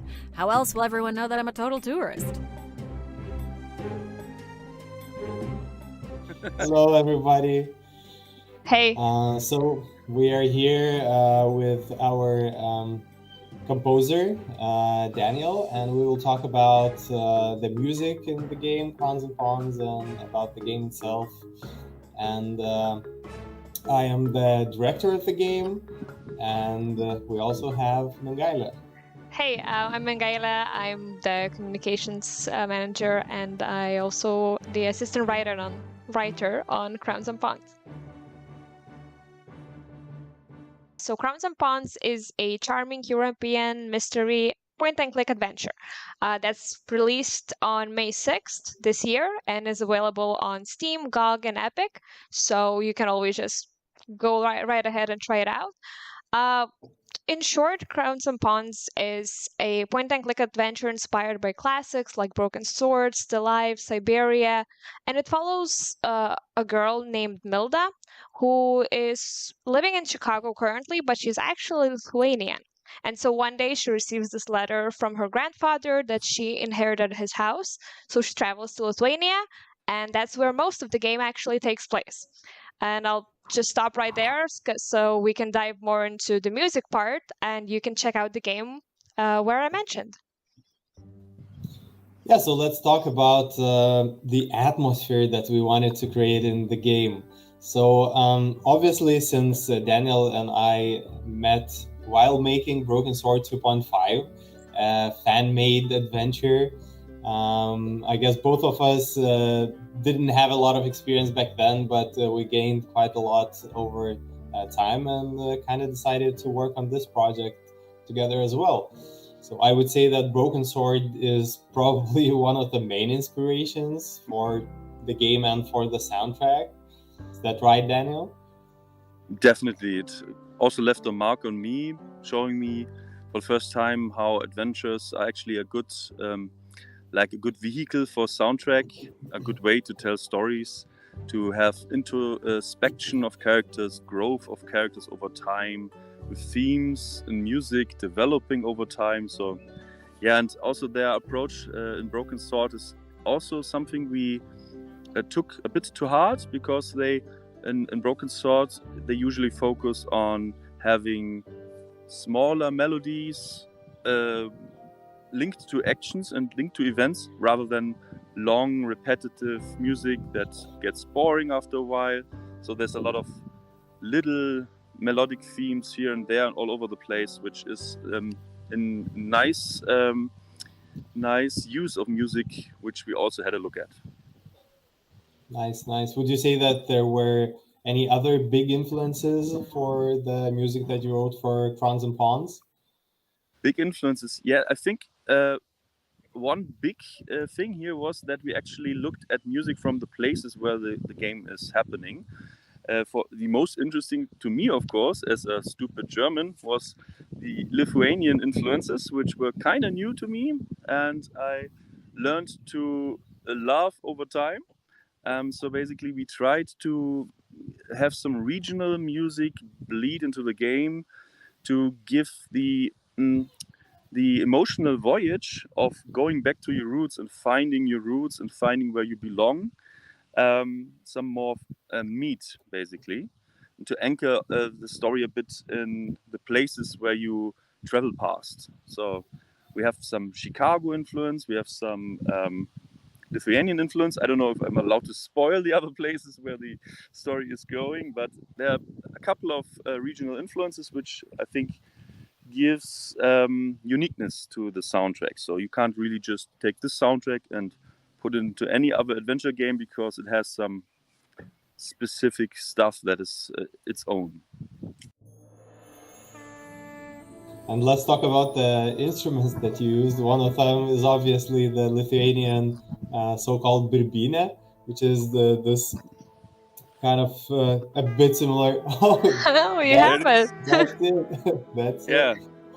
it. It's the sleeper agent of instruments. I'm completely in love with the thing. I didn't get that far during the work, which is my personal involvement of the game. With the game is already some time ago, but I didn't manage to get that deep into the instrument as I would have loved. But it's a wonderful, rich instrument, somewhere between I don't know, the clarinet and even like a bit like the saxophone, but much smoother and warmer. So it's quite unknown, and I kind of discovered a little gem there, thanks to you guys. It's a wonderful thing. That's nice. That's nice. And what other instruments did you use? I think you used a bit of kankles, which is also a Lithuanian like string instrument. Is that right?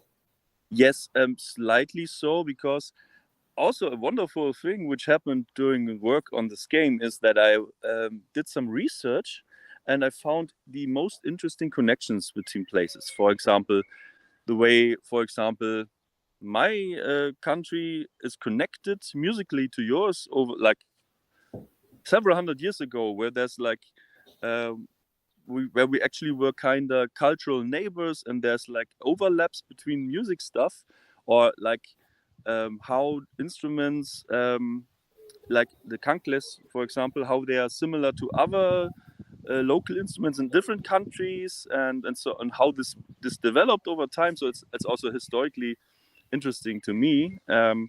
So for this, because sadly kankles as such I couldn't find as a digital instrument, and I didn't buy them myself. Sorry. We used basically similar sounding psaltery instruments that have very similar characteristics. So, but still, it was a pleasure to find out those connections, like Russia and Finland and so on. They share similar kind of string instruments, and it goes all the way back historically. So it's very interesting.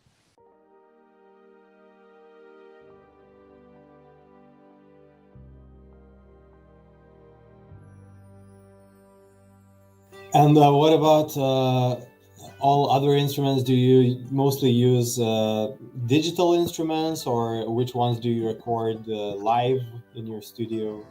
So the rule in general is as much live as possible. With a smaller game like ours, it was of course a bit of a challenge. You can't just go ahead and hire a big orchestra and so on, and like 5 to 10 instrumentalists for certain things. Of course, with a smaller game, you have to make things work also with digital instruments. So I used as much as I could. I personally am of a kind that my personal background coming from rock bands earlier, where I noticed that I wasn't able to properly play anything, but play all the things a little bit, kind of helped me in my business. So I try to like learn a new instrument every year and learn to play it a bit and some a bit better than others. So I was able to use some in this game. For example, guitars were of course a good thing to have. In the earlier parts of the game, where we are still in Chicago, we have a lot of influence from the Chicago music scene. So we have a bit of jazz, a bit of blues there, and the further we go back to the roots, we have more folk influence with the special instrument we showed, and also the other local instruments we try to use as much as we could, combined with orchestral stuff and piano, of course, which is a very emotional instrument we love to use. And these combined to form quite a nice emotional musical journey, so to speak.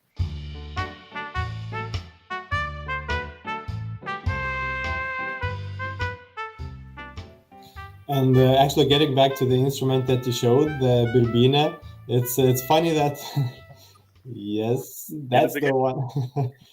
So it's interesting that it's not that easy to get an instrument like that here in Lithuania, because there is only a couple of people that are making them manually. There are no like factories or anything that are making these. So we had to search for a bit, and people that actually use those, they don't want to let them go easily. It's a really interesting, because there are some professional bands which play them on big stages, but it's also quite unknown. So it's really, I'm not an expert, but as far as I understood, it's like an historical rediscovering of something that used to be, and so it got basically rediscovered and recreated. So it's a very special thing.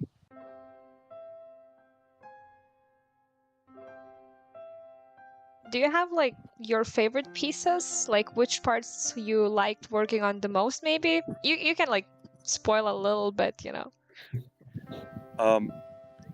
Yeah, that's actually a. I mean, I like the epilogue because it basically brings everything together, and it's a piano suite covering all the themes, and basically it's I recorded it quite quickly. So basically it's just me at the piano and wrapping up the entire game in a nice piano suite, and it was really emotional for me because it felt like the arrival, like the very stripped down personal arrival at the end of the journey. So I really like it. I also like when you arrive in Lithuania, the first Lithuanian pieces where we used the folklore music, and that's actually always nice to hear, and think it worked quite well. If I say Actually, so speaking of which, I can emphasize a little that we actually did use some folk melodies, not only Lithuanian instruments, but also some melodies from old Lithuanian songs. They're not that obvious in the tracks in the game, but if you know them, or even if you don't know them, they add some spice. They add some cultural feeling to the tracks in the game. So I believe that was actually also a good idea that we did. We had to go to the library to actually look at some physical books, make photos of those. There's not a lot of sources on the internet, actually, sadly, especially like the original melodies, because some of the melodies have evolved, changed, or have been modernized for choirs and things like that. And we wanted to actually use the original melodies. So Mengaila went to the library and she made some photographs, and then we sent them to Daniel.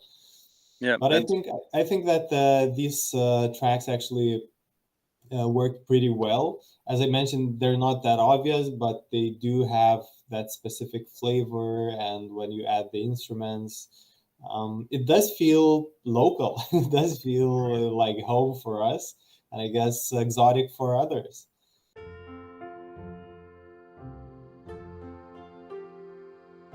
So at this point, I also want to say thank you that you actually gave me the chance, me, a stupid German, to basically work on those Lithuanian things. It's a nice thing. It's really nice because I had to basically learn them myself to properly represent them, and in that process, kind of learned more about your country. So I know much more about your country and culture and musical background than I knew before. So it's actually, I have to say thank you for that. Well, actually, speaking to the players that might be looking at this or listening to this recording, you will learn a little bit about Lithuania in the game. You will see some places. You will also visit other countries, as we mentioned here. You will start in Chicago and then travel to Lithuania and then some other countries over Europe, around Europe, and it's kind of, well, it's obviously not an educational game, but I think you can learn quite a lot about different countries and places. Same goes to Broken Sword and other games that are actually based on real places, because you kind of want to see those places in person after playing the game, and you want to go there, travel a bit, and actually discover the locations that are in the game. And sometimes you want to compare the places, because obviously they are romanticized a little bit. They are changed a little bit. Some places are just fantasies in the game. So it's interesting to compare those, and we hope that. I did so myself a bit because I also worked on the sound design. So, and for example, looking at a certain cathedral, I was basically interested in looking up the real place and was kind of surprising how close you actually represented it.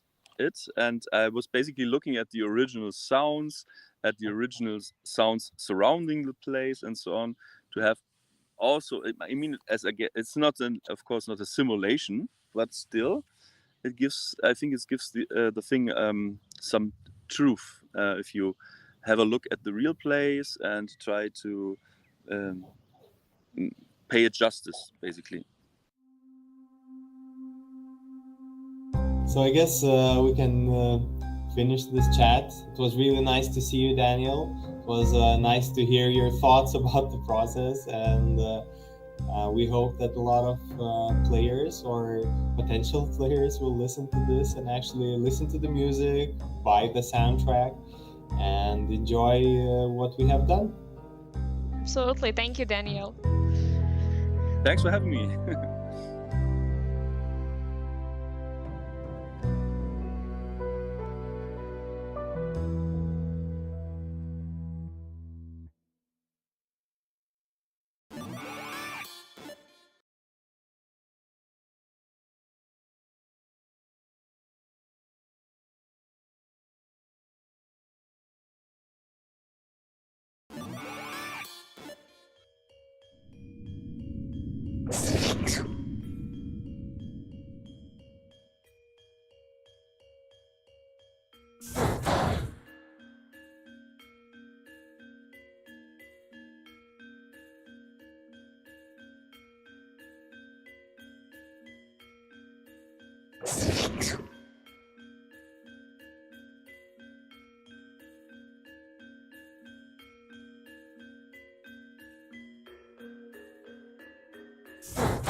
Hi guys, I'm Kelvin.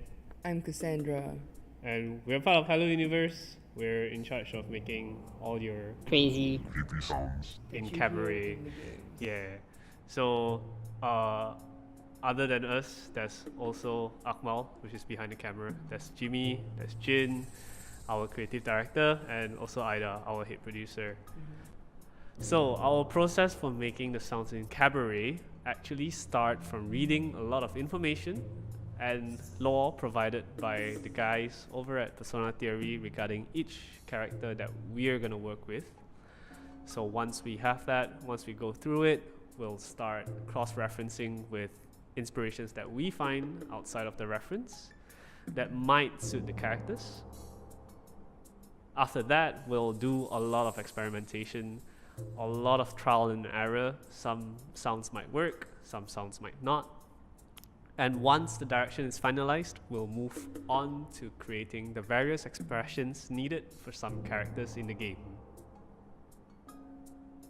How I want everyone playing Kabaret to feel.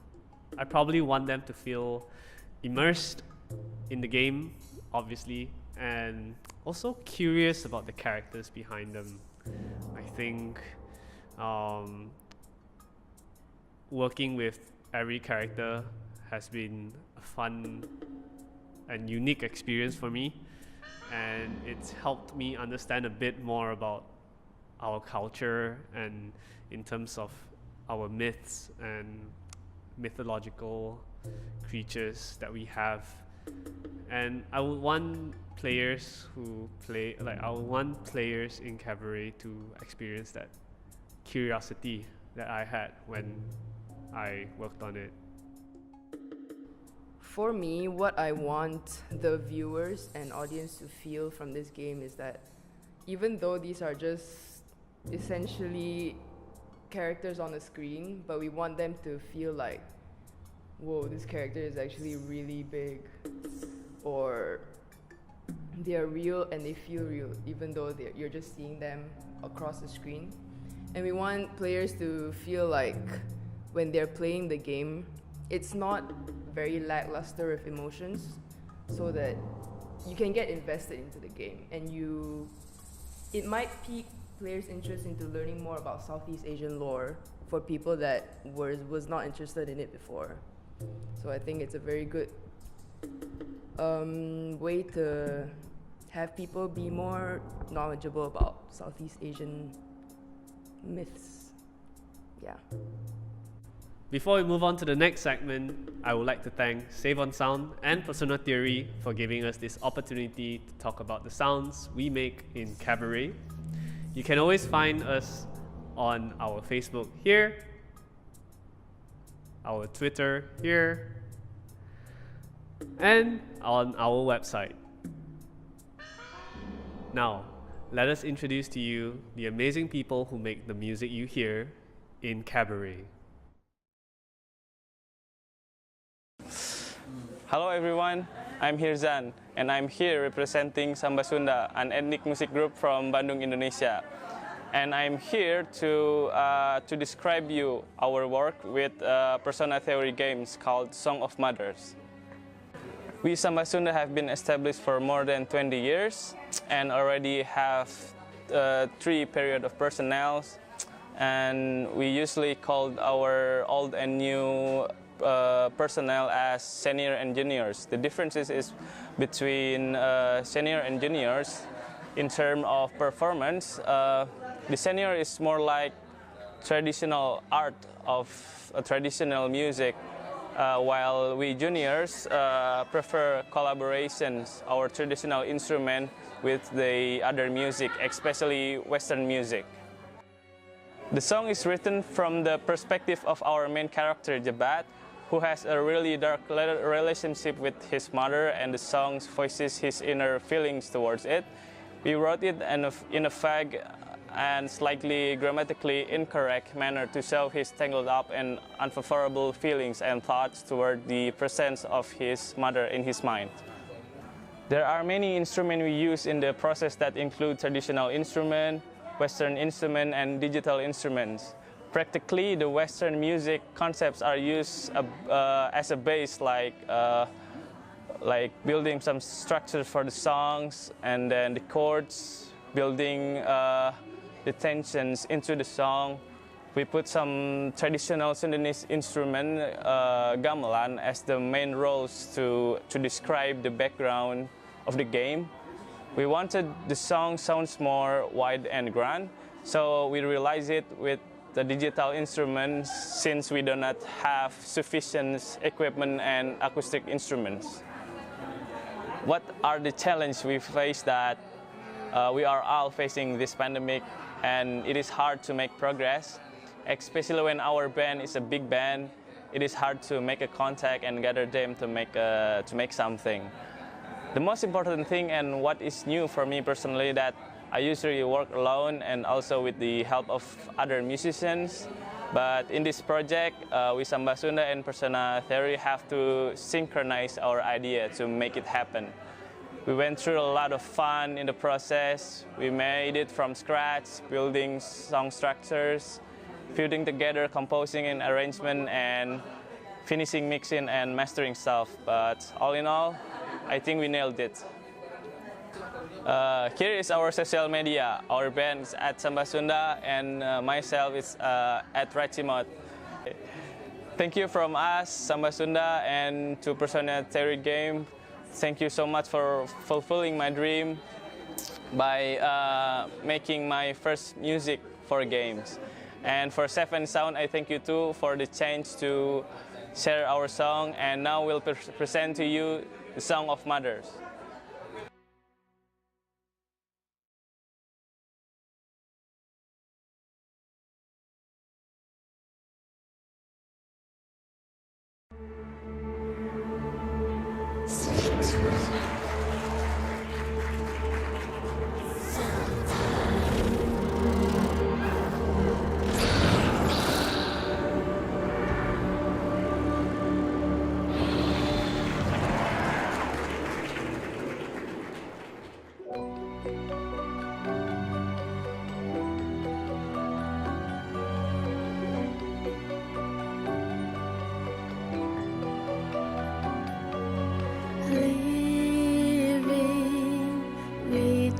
Feels like I'm unwanted,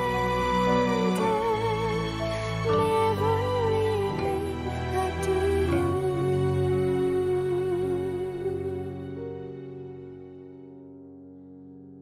I'm not what you needed, don't want to be, just like others don't want to be like them. When you died,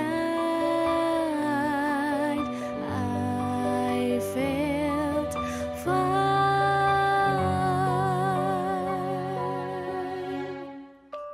And if the world doesn't want me, I'll leave.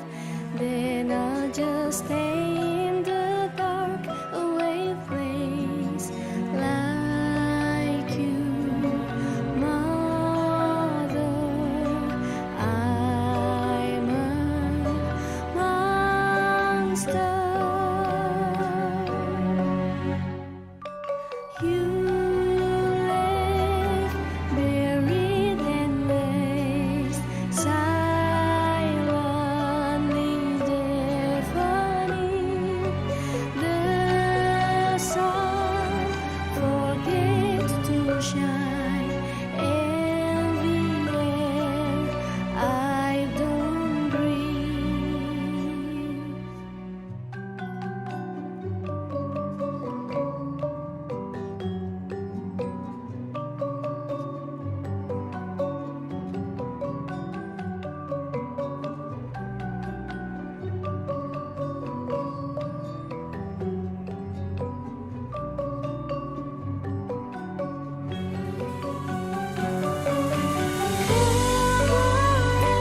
Is where I belong, far away from it all. You left buried and laced, silently deafening. The sun forgets to shine, and the air I don't breathe. Living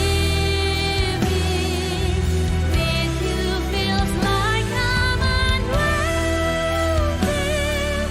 never living up to you.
Hello everyone, my name is Miguel Hassan. I'm the creative director and composer for 9 Years of Shadows, and I'm from Guadalajara, Mexico. The idea for 9 Years of Shadows started back when I was still a student in 2013, and it was during a scriptwriting class that I remember drafting the first idea. I was really struggling with depression back then because my girlfriend, well, she left to live in Boston. And I remember one of the things that really helped me feel better was listening to Michiru Yamane's music. I'm a huge Castlevania fan, and it was a big deal for me back then. I pretty much needed to listen to his music just to keep being functional. When I graduated, I started working with a good friend of mine making video game music concerts. And we had big names playing live, even Yamane herself at one point. I remember meeting her for the first time and telling her how her compositions really helped me. And as it turns out, she spearheads this movement of healing music in Japan. Healing music is usually tuned to 432 Hz instead of the traditional 440, and it is intended to make the listener feel calmer or less anxious. So when the idea of making a video game came to us back in 2018, I had that script from my class ready.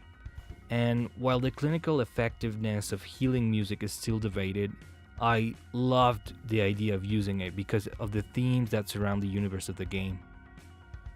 The concept consists of a young noble woman whose mission is to free the world from a spell of sadness alongside her ghostly teddy bear companion.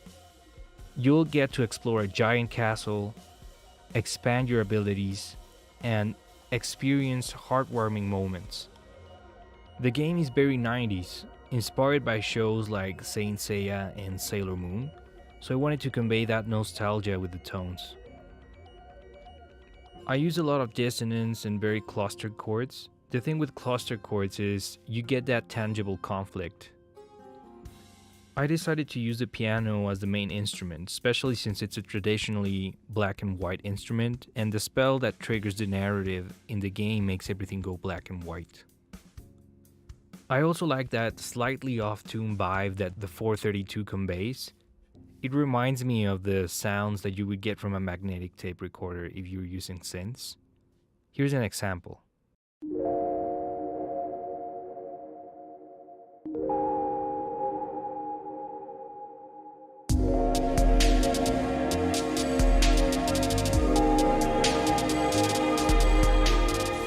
For the sound effects, I wanted it to feel very retro, but also have that neon magic to match the graphic design of the game.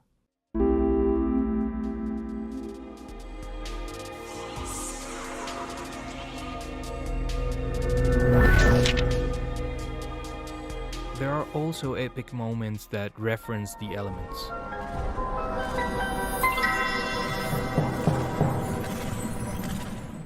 For the NPCs, I went for different genres since they are mostly musicians. Their themes always use the type of instrument that they play for the core of the melody. Here's Maya, the violist.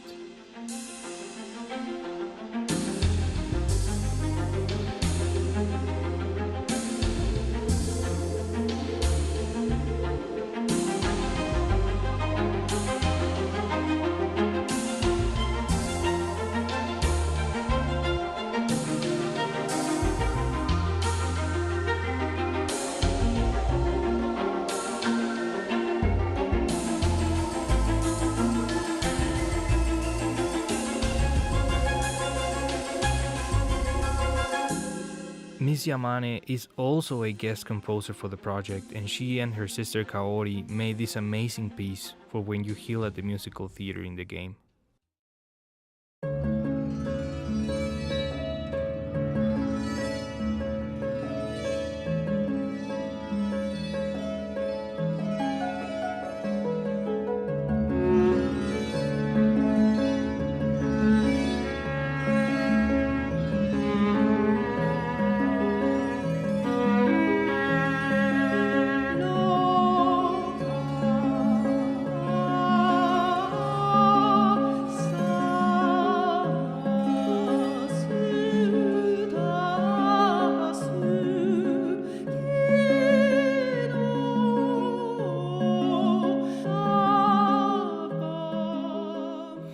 We are also very lucky to have Mr. Hibino, the composer for games like Bayonetta and Metal Gear, as part of the music lineup.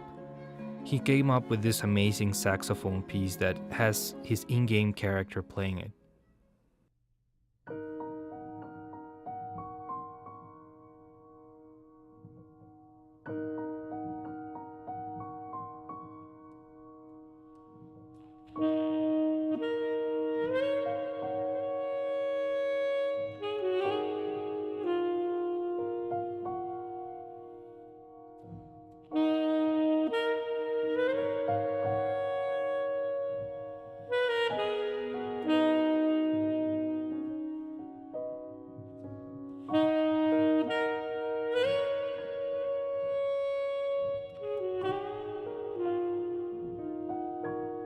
Music is something that we're really passionate about, and it was a big part in the genesis of the project. As a studio, we also like doing team building activities like shared playlists or even podcasts and live streams. It's been great having this opportunity to design our very first game with such passionate and talented people, including musical legends of games that inspired us to do it in the first place. I would also like to thank all the folks at Save and Sound for allowing us the opportunity to be here. Thanks also to Freedom Games and Universidad Panamericana for all the help and support. And thank you to all our backers for putting up with us. Please help us out by wishlisting our game on Steam and following us on our social media. I really hope you enjoy everything we are creating. Until next time.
All right, everyone. We are back, and we only got 2 more blocks to go for tonight, and then we disappear back into the abyss of the internet.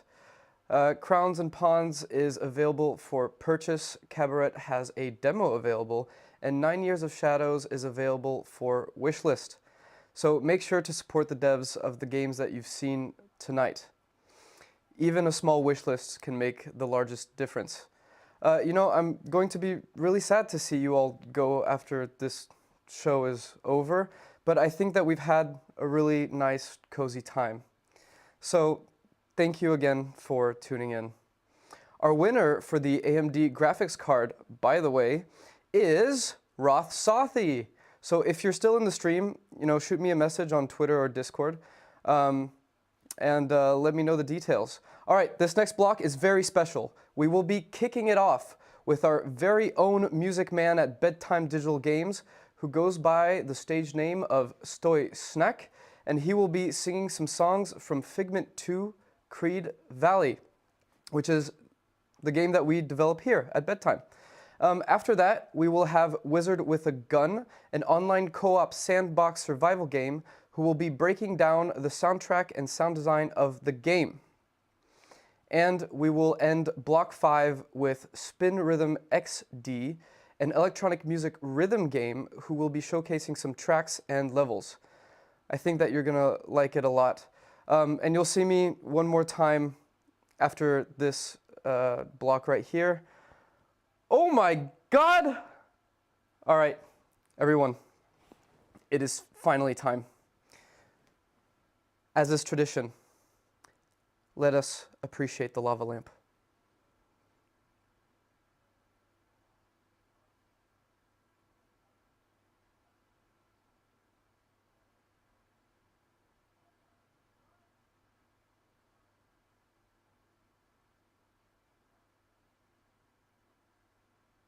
There's just something about it, All right, I'll see you soon. Bye-bye now.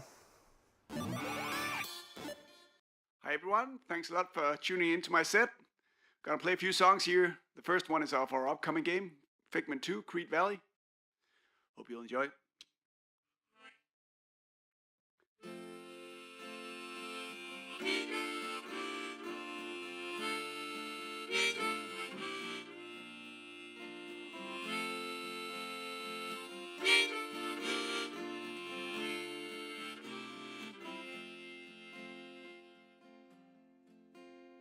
I think I'm back at the surface now. Yeah, my head's been gone for so long, looking for things that I didn't need, but now it's time to move on.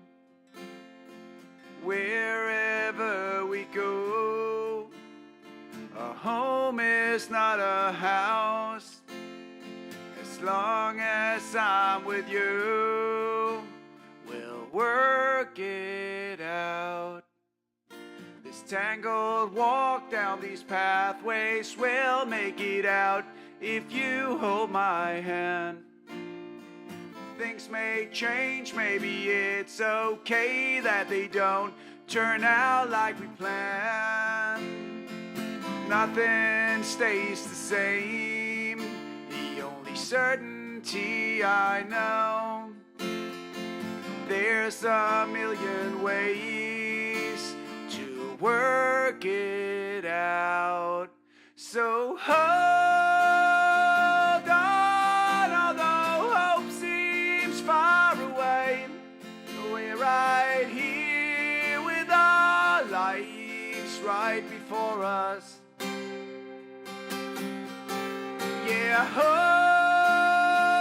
on, and today might be the day that we'll find who we are once again.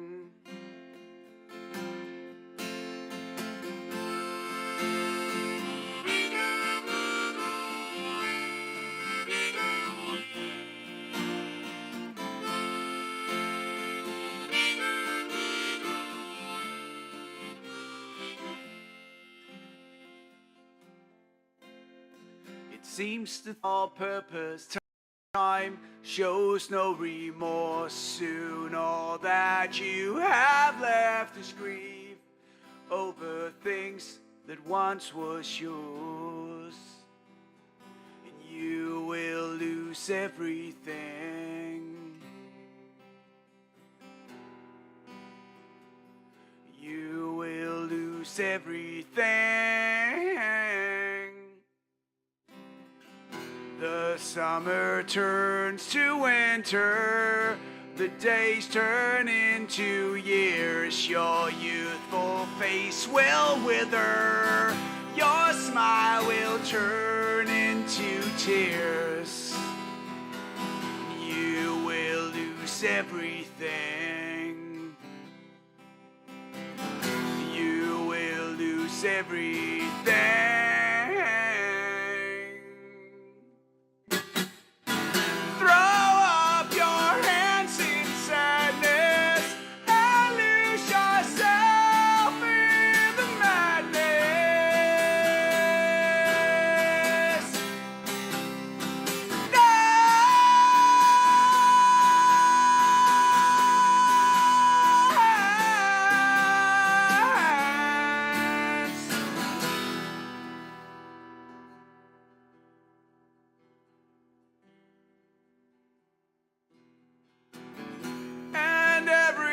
Breath is borrowed and draws you closer to the end.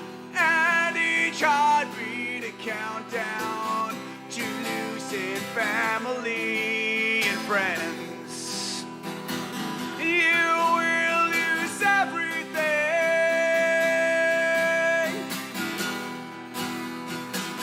You will lose everything.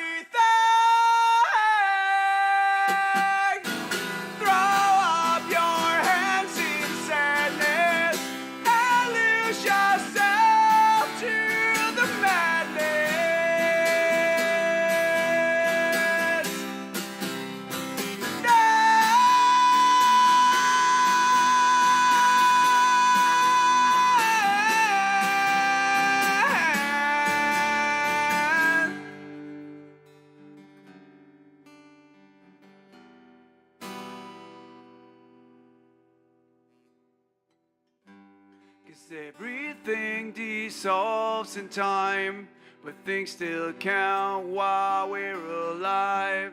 Let's face our fears, live till we die, so we can go out with a smile. Let's make this count while we're alive.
Thanks a lot. Take care. Bye-bye. See ya.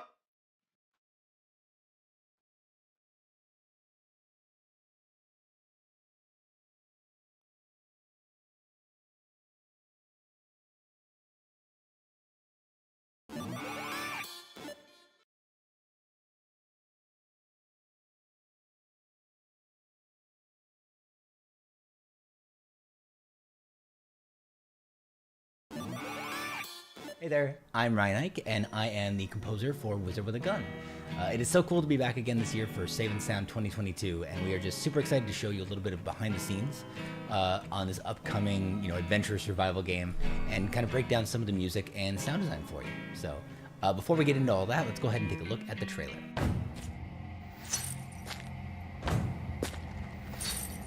Oh, shattered sky and boiling sea. Is a twin world our gift to thee? Got 1,000 miles of heavy trials just waiting in the wind for me.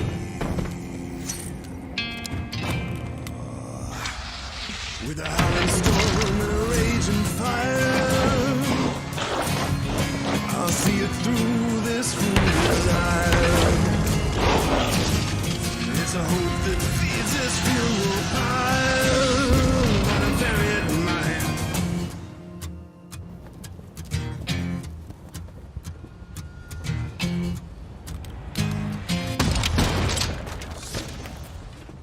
Wander, oh wander, no reason to stay. Go yonder, your fears cast away. A home of breath and bone, so they say.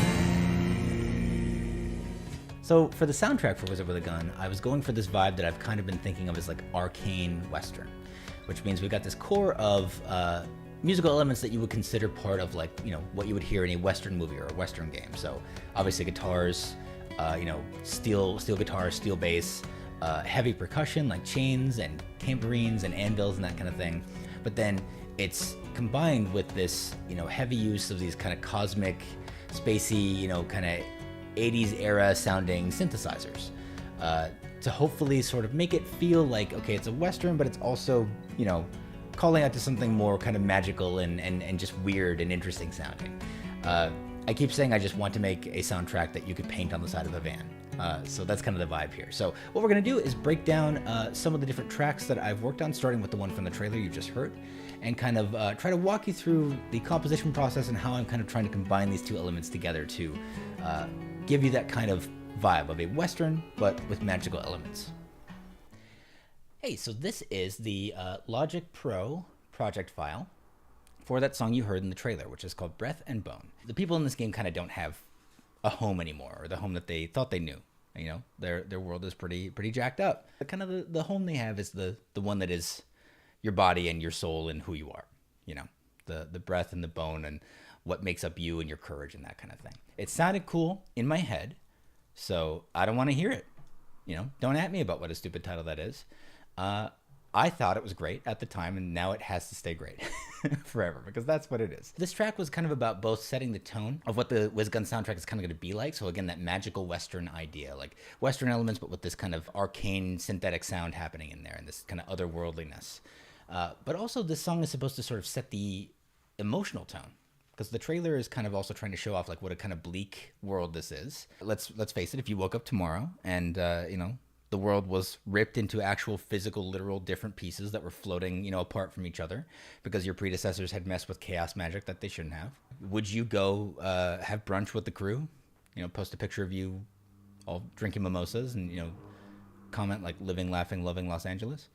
Probably not. That's kind of the tone that we wanted to set here, is like the ominousness and the threatening nature of this world and the kind of desolation, but also the hope of it. These wizards that you play in the game are trying to kind of set things right, trying to kind of make a new home for themselves. So let me walk you through a little bit of kind of how we make that sound, especially in this trailer piece. So as I mentioned, it is still Western music or Western adjacent. My last two kind of major releases, Where the Water Tastes Like Wine and West of Loathing, were both either, you know, folk music in Water Wine, and then West of Loathing is just straight up a Western game.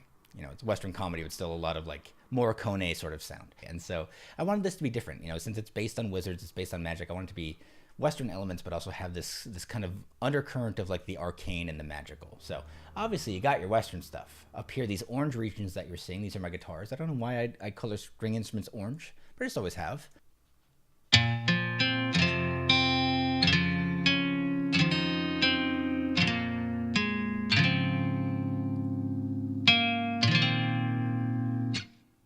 So that is actually a synthetic guitar. It's the GD6, and I like it a whole lot. It sounds really great. If you really kind of dig into how it works, you can get a really authentic sound out of it. But then a thing I'm using quite a bit of is a synthesizer called Alchemy, which I like quite a bit because everything in it has this kind of really cool kind of saturated 80s, you know, cosmic sort of vibe, like synthwave kind of adjacent, but not synthwave. And I'm using it a lot, both because it's very versatile, because you can load a preset, you know, multiple different versions of the same preset, like change them and tweak them. So there's like 4 or 5 different ways that it can sound. And then you can use these little modulators down here to kind of move around the sound and like drift between them and blend them together, which is really neat.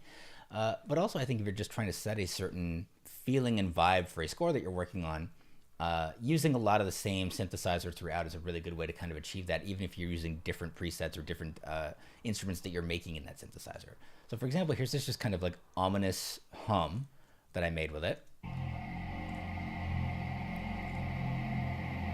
Which is again blending these 4 different oscillators, which if you're not a synth person, an oscillator is just the thing that makes a sound. And Alchemy has 4 of them, so I've got 4 of these going together, and they're kind of blended together to make this ominous tone that I'm pitch shifting up and down a little bit, so it just always sounds a little bit kind of out of tune. Here's these little blue fellas over here are different regions that kind of add just a little more atmosphere. And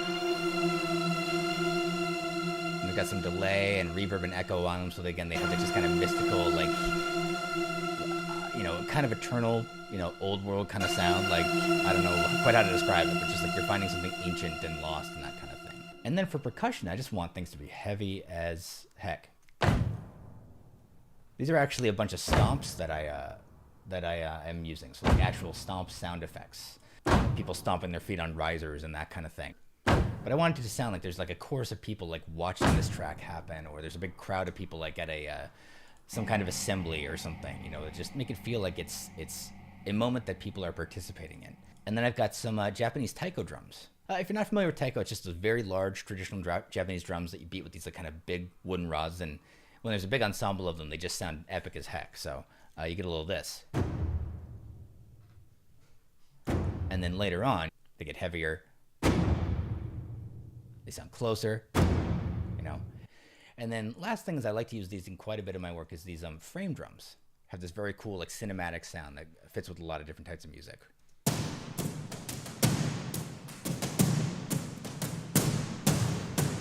So those are all combining to just give us this kind of percussive sort of soundscape that's trying to make us basically panic and just feel like things are in kind of a dire straits, right?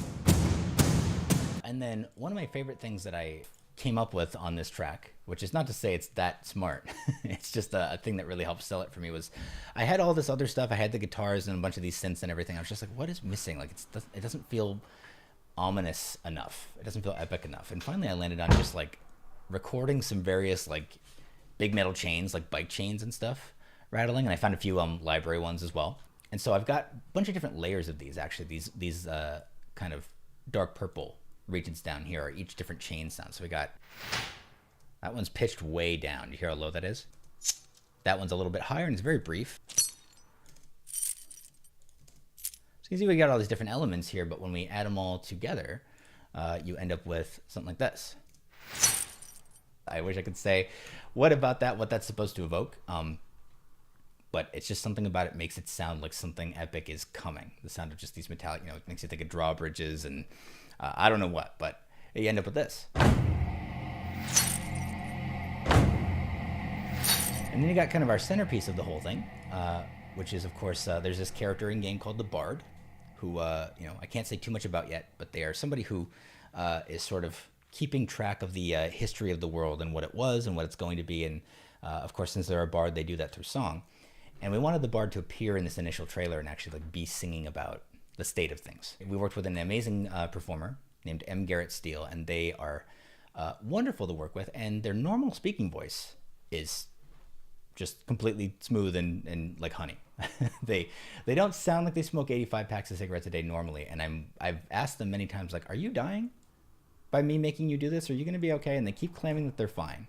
And I keep checking in with them. So, you know, I'm just kind of covering my butt here. If they decide to sue eventually, let this be some kind of court record. If this is being played in front of a jury right now, note that anecdotally, they said it was fine. So no jail for me.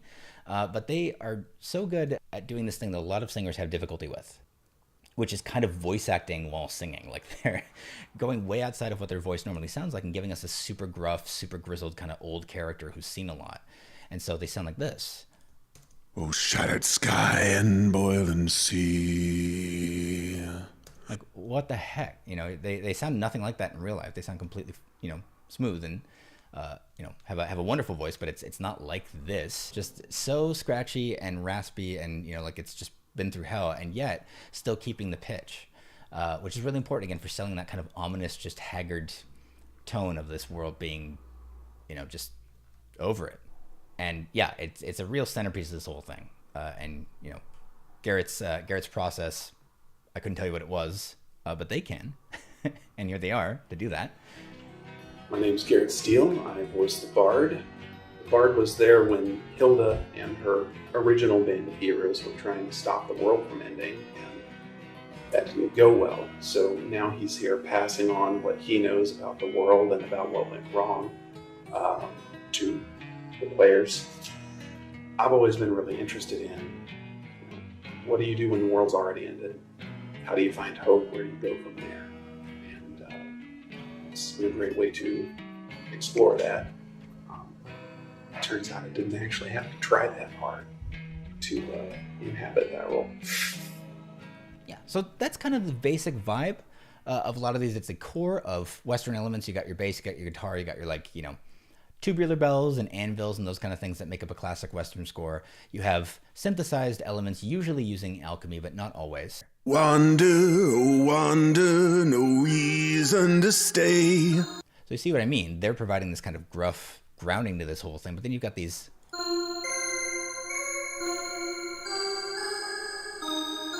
very kind of 80s sounding like cosmic bells over it that sound a little dorky, I would say, on their own. You know, in this context anyway, but then if you add it all together. Wander, oh wander, no reason to stay. Go yonder, your fears cast away. A home of breath and bone, so they say. So, and then of course we got to have those chunky guitar chords at the end, just to remind us again, magic is great. But this is still at least Western influenced, kind of in its iconography and the lonely, wandering, kind of tough living nature of it. So yeah, that's kind of how the trailer track came together. So of course the music is only one part of the soundscape of this game, with the other part being the incredible sound design being made by our lead sound designer, Chris Parker, who right now is going to walk you through some of what he's been working on, which I personally feel pairs really well with the soundtrack I'm writing to kind of help give Wizard with a Gun this unique vibe of, you know, calling back to those Western archetypes while still being something cosmic and weird and magical and unique. So, Chris, take it away. All right, so today we're talking about the Cold Bullet from Wizard with a Gun.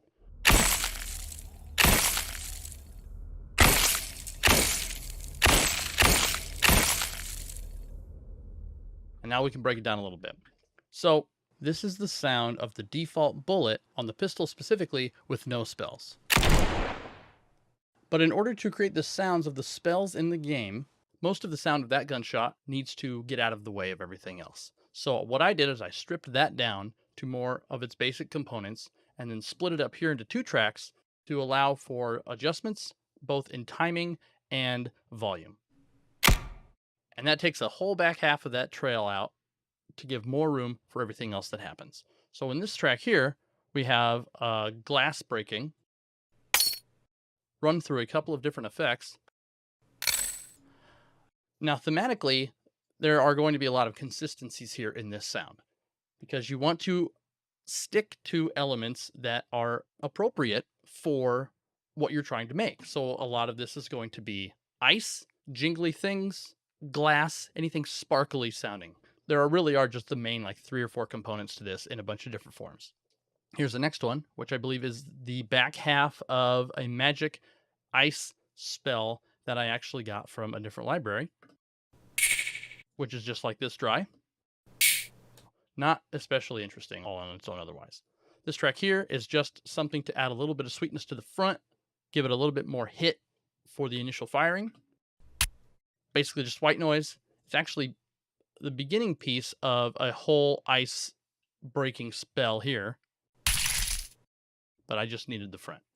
This track here, we've got more glass. And this one's a little bit interesting because it is still also glass, but a classic sound design trick for Magic is to take glass, run it through a delay, and reverse it. So that's just a broken glass played backwards with effects. And that layer just does that. Now we've got some more dry stuff, just the tiniest little sparkle. Barely noticeable, but adds a little bit more sharpness to the front end. This here is a set of chains used more for the effect itself than what the dry signal brings to it because it's a very sparse, limited sound. But it just allows that tail to come out the end on the other side. This one here is more broken glass. Very little done to it. A lot of these early glass breaking sounds are all here for the purpose of giving the initial shot a really hard single strike sound to go with the firing of the main bullet. because there's nothing glassy or icy about that. So you add all of these other elements in the same way with that really hard singular, it's called a transient. Gives it more ice-based life. This here is more glass, shards. Once again, just a lot of the same thing. Very little done to it. Now these two layers here, I wanted to include an element of like blowing wind, like a breezy blizzard, like howling wind kind of element to the shot itself as it formed the ice on the ground underneath of it. But I was actually kind of struggling to get it to work, so these two are not in this sound, but I thought it was an interesting thing to bring up because I'm sure it'll show up eventually. This is an element that's actually really important in the initial gunshot sound. That tail at the end that gives it that really nice sense of like an outdoor echo almost, that dispersion of sound into the wind of the outdoors. Incredibly difficult to synthesize. So you add stuff like this just to give it a little bit more realism, to place it in the actual environment. Because without it, this is with, it just doesn't have like that large echo out the back. Second half of the sound is the ice trail itself. And this is a lot more of the same kind of thing. We've got chains. But the approach that I wanted to take with this piece of the sound here, as you can see in the animation, it starts and then it goes to an end. And one of the ways that I like to think about sound is to think of it in its most fundamental physical basics of how sound works, as it is just energy dispersed through air to cause vibrations. And so if you think about the energy of anything happening, the energy from this bell fires out and creates this path of ice until the energy effectively dissipates and stops. And that's what causes the path to stop being created.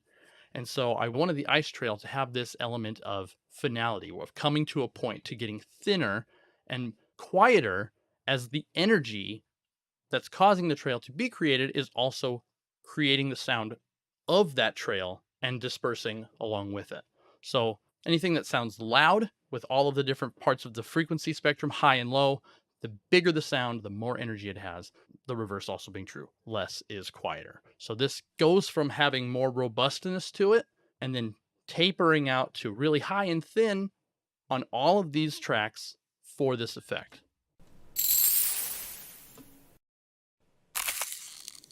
And this one here, I have almost nothing done to this because this is just ice. But I love that squeakiness on the back half of it. The way that that tapers down to like that pressure of, you know, when you twist ice, when you compress it, you get that little squeaky sound. Beautiful. Love it. This here's just more ice, which also starts off with more low end and then comes up to high points. And that is mostly synthetic because this is actually a much larger sound as it was recorded from ice on a lake. This is one of my favorite ice tricks, is to take little tiny pieces of white noise and just scatter them around. Gives it more of a sharpness to it, that high, thin, sizzly kind of sound. And once again, that same taper from bottom to top. This is actually an electricity sound, but it's a synthetic electrical sound. So it's made from like cellophane or something, run through a bunch of different processing, and it brings a lot of crunchiness, a lot of sharpness to the overall sound of this.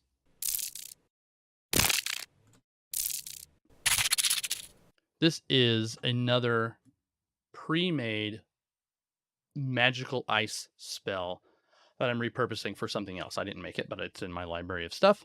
And here it is with nothing on it.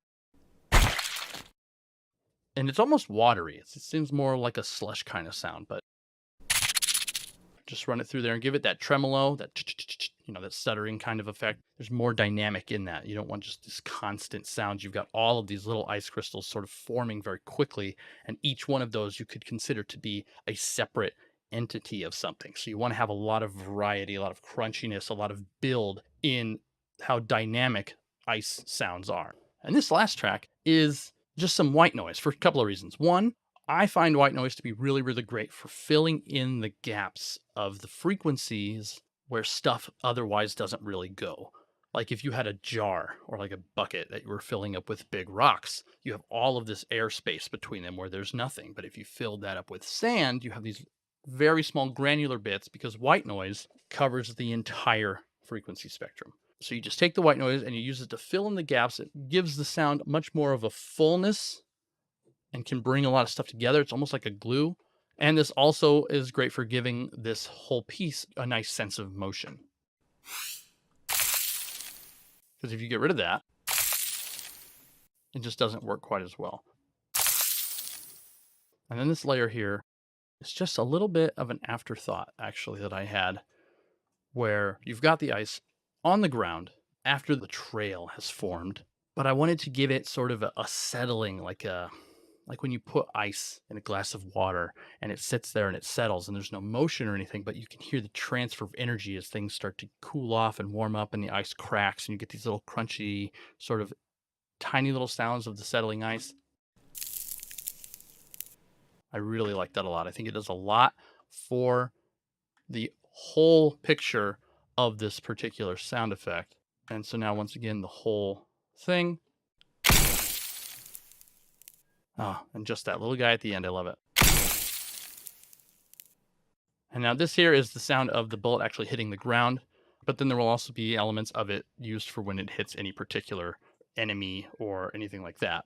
I have a default ground hit for when the bullets hit any sort of like cement, but I added some additional elements to give it more of an icy flavor.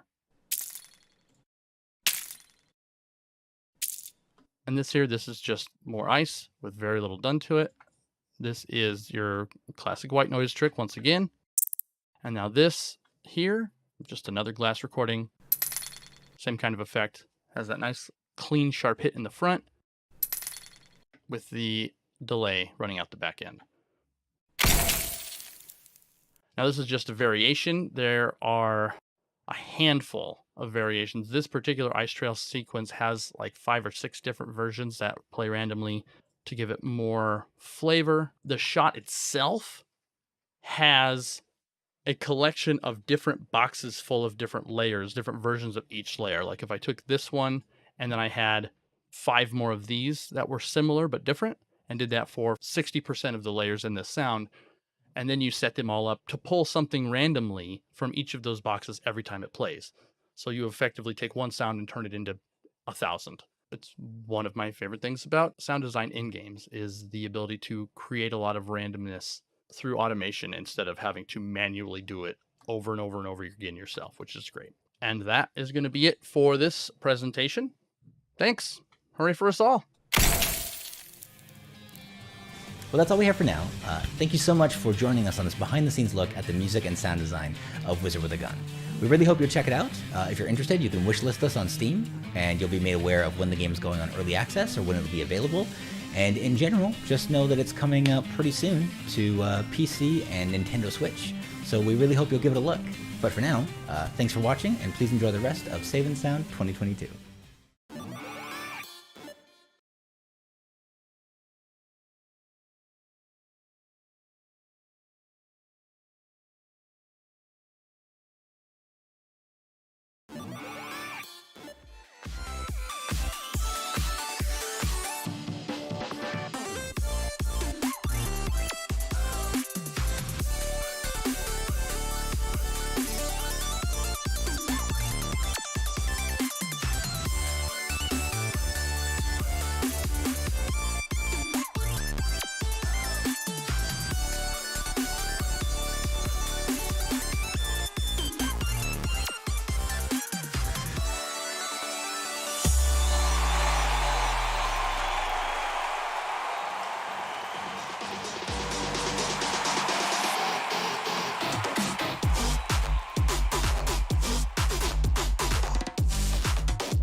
Hello, hello, and we are back, everyone. I hope that you enjoyed the last block. Figment 2 Creed Valley has a demo available for you to play. Wizard with a Gun is available for wishlist, and Spin Rhythm XD is 33% off. So here we are at the final block of Save and Sound, and this will be the last time that you see me until next year. It's been an absolute pleasure to host our little celebration of audio and music in games. I hope that you've been able to check out a bunch of games and add even more to your ever-growing wish list. So up next, for the last block, we have Soundfall, a looter-shooter action with rhythm-based gameplay segment with a deep dive into the soundtrack, and we'll finish this block and all of Save and Sound with Old World, a historical strategy game who will present its soundtrack with insights and a music video at the end. Now, you may be wondering why I'm sitting on this little dinky chair and not in my incredibly comfortable and close proximity to the lava lamp chair. Well, that's because I would like to present to you the other half of Save and Sound. As you may know, is that I'm not working on this alone. So now, without further ado, I'd like to introduce you to my colleague, Kate. Hi everyone, I'm Kate. I also work at Bedtime, and I just would like to quickly say that it was a pleasure to organize this event. It was so fun to celebrate the soundtracks and audio in video games. It was just it's such an overlooked and often underappreciated part of video games. So I had a really good time. I'd like to say a big thank you to all the participating studios, publishers, and especially the composers and sound designers that put all this work into this amazing content that we got to run. Then I would also like to thank the people that communicated with us via email and Discord, and also all the people who contributed to the content in the background, like shooting the videos, editing them, promoting the event, and putting the games on sale. Last but not least, also our colleagues that help us set this whole thing up. I think we had a blast, and Save and Sound wouldn't be possible without you. So thank you. And it's been a ton of work, by the way. We don't talk about that. We don't talk about that. It's been 4 or 5 months in the works. But oh yeah. And by the way, we had a literal audio desync issue with the Figment 2 video. It's really on brand for Save and Sound for our own content to somehow mess up. So you know what? We're actually going to play it after the last segment.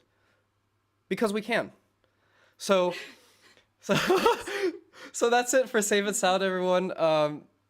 You know, thanks for tuning into the show. And see you next year. Bye-bye. Hi, my name is Jens Kielstofte, and I'm the music composer and sound designer behind Soundfall. Today, I'd like to show you how I came up with the main theme for the game and how it went from an EDM sketch to an orchestral hybrid track, and show you a few of the steps I took in between. Let's get started. So here we have one of the very first sketches I did, trying to come up with the main theme.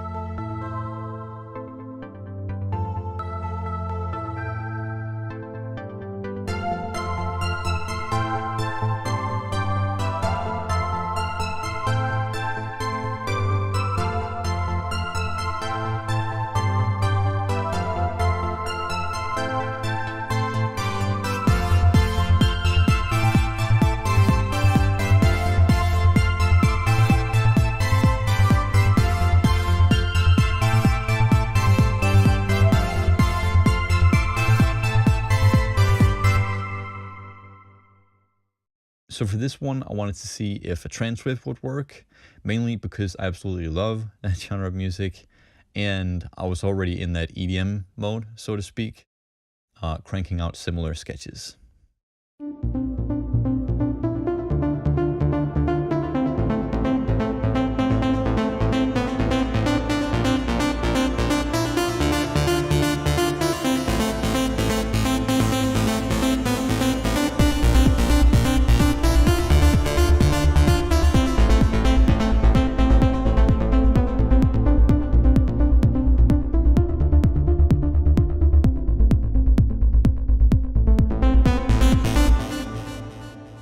Next, I started making sketches using a piano, and I felt like I was getting much closer to something that might work.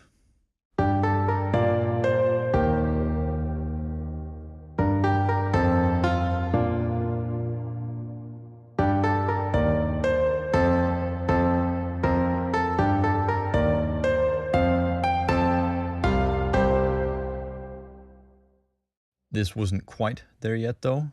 It still needed to be much more heroic and 80s cartoon style. Here we finally have the first iteration of what turned out to be the main theme for the game. There's some differences in here compared to the final version. This one has some extra notes and a different rhythm in certain sections.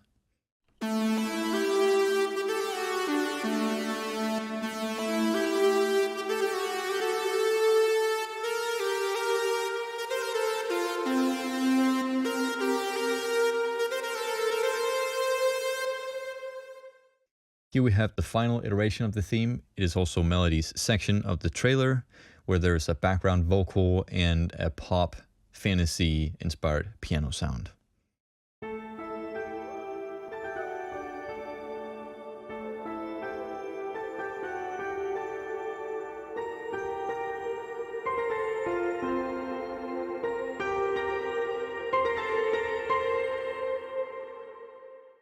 For this part of the trailer, the goal was to have the music play the instrument of each respective character when they were featured visually. So Jackson on guitar, Lydia on cello, Bright on drums, and Kai on synthesizer.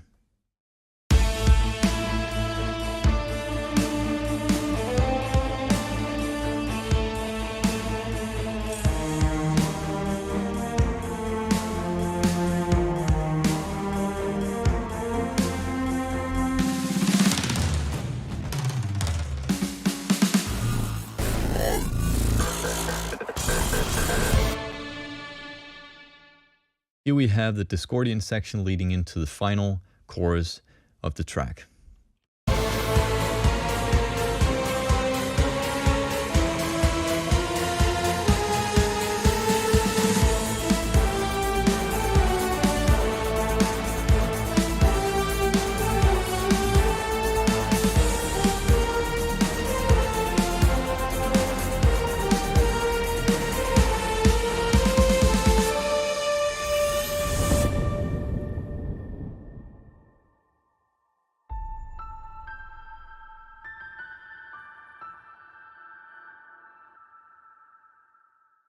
Once I had the trailer and main theme sorted, I began creating versions of it for the rest of the game. This one you're about to hear is used in one of our cinematics.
The final thing I wanted to show is one of the 11 world map tracks, which also uses the main theme, but in a less serious way.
If you like what you heard, be sure to check out Soundfall. It's available on Steam, Xbox, PlayStation, and Nintendo Switch. Have a great day and take care. I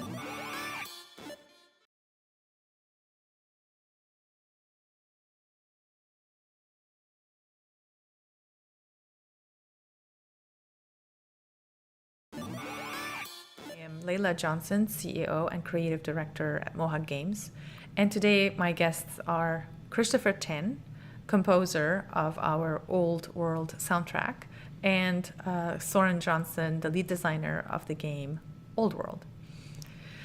Christopher and Soren were roommates at Oxford, and later on they worked together on a game called Civilization 4, which Christopher was a composer for the music in it, B.I.O.T.A, and B.I.O.T.A won a Grammy Award.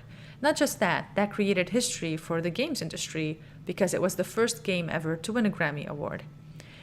Christopher Tin also won a second Grammy Award for his album, Calling All Dawns.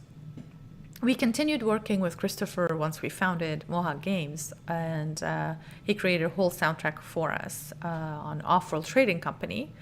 And when we were creating the game Old World, of course, we thought of no one else but him to create that feel. You know, one of the things that I think is magical about music, though, is it does travel a lot, in ways that, for example, like a game might not, like there are circles. I am Layla Johnson, CEO and Creative Director at Mohawk Games, and today my guests are Christopher Tin, composer of our Old World soundtrack, and Soren Johnson, the lead designer of the game Old World. Christopher and Soren were roommates at Oxford, and later on they worked together on a game called Civilization 4, which Christopher was a composer for the music in it, B.I.O.T.A, and B.I.O.T.A won a Grammy Award. Not just that, that created history for the games industry because it was the first game ever to win a Grammy Award. Christopher Tin also won a second Grammy Award for his album, Calling All Dawns. We continued working with Christopher once we founded Mohawk Games, and he created a whole soundtrack for us on Off-World Trading Company. And when we were creating the game Old World, of course, we thought of no one else but him to create that feel. One of the things that I think is magical about music, though, is it does travel a lot, in ways that, for example, like a game might not, like there are circles where the music will reach people's ears and, they're not gamers and they have no interest in games, but suddenly they've discovered this song. So that's the marvelous thing about Songs music. from movies. You Yeah, you right? don't have to have watched the movie, but you know the song. Exactly, and there are a lot of ways that music just finds its way out there and does its thing, which is why I think I'm glad that we did this song. It's not, I don't want to call it an ambassador for the game or anything like that, but it is sort of an element of the game that will sort of transcend the gaming industry. Yeah, I mean, you by now know that we are very, very picky about our music. I mean, at the end of the day, Civilization 4 is the first game ever to win a Grammy Award. And, every soundtrack that we've had, for Mohawk Games, like Off-World Trading Company, was with a Grammy-winning composer like yourself. Actually, it was yourself. Like yourself. only work with you. Grammy Only winners. was like, that's it. It's a small requirement. Oh, that's funny. A very tiny requirement. Boy. And like you know by now how much we care about our music and how married we are to it and how close we are to it and how much we live it, and the conversations we have about it, even with you or here in the house, and like I vetoed this song or I vetoed that song, and like what is really close to how we feel is the spirit of the game. And yes, I feel like Rafato Anaya is the spirit of Old World. Oh, that's great to hear. I feel like I think there was one of these moments when I think I first played you the demo and you're like, yeah, this works. There's when you know it works, right? Yeah. Well, we love you, Chris. Love you both as well. Without further ado, this is Rafato Anaya, I Lift My Eyes.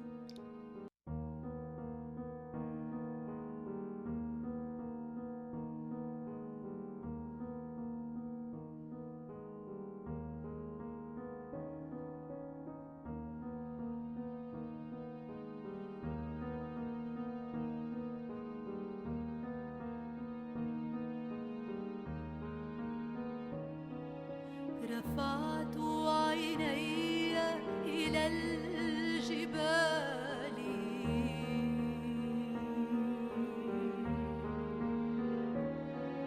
من حيث يأتي عوني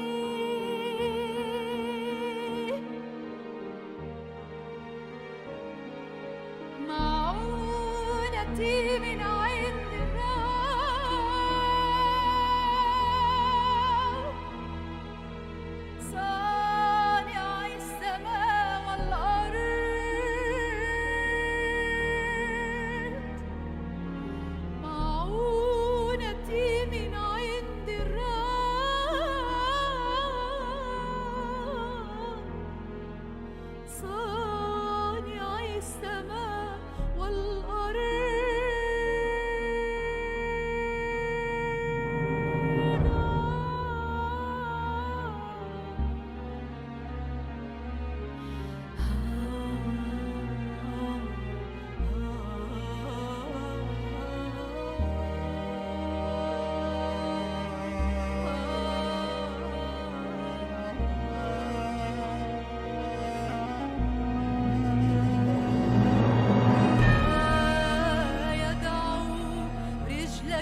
everyone. Thanks a lot for tuning into my set. Gonna play a few songs here. The first one is off our upcoming game, Figment 2, Crete Valley. Hope you'll enjoy it.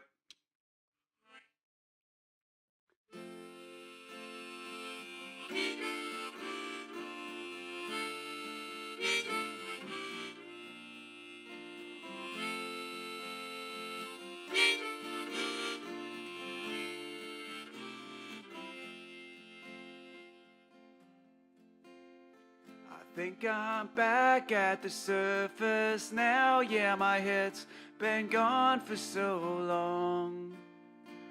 Looking for things that I didn't need, but now it's time to move on.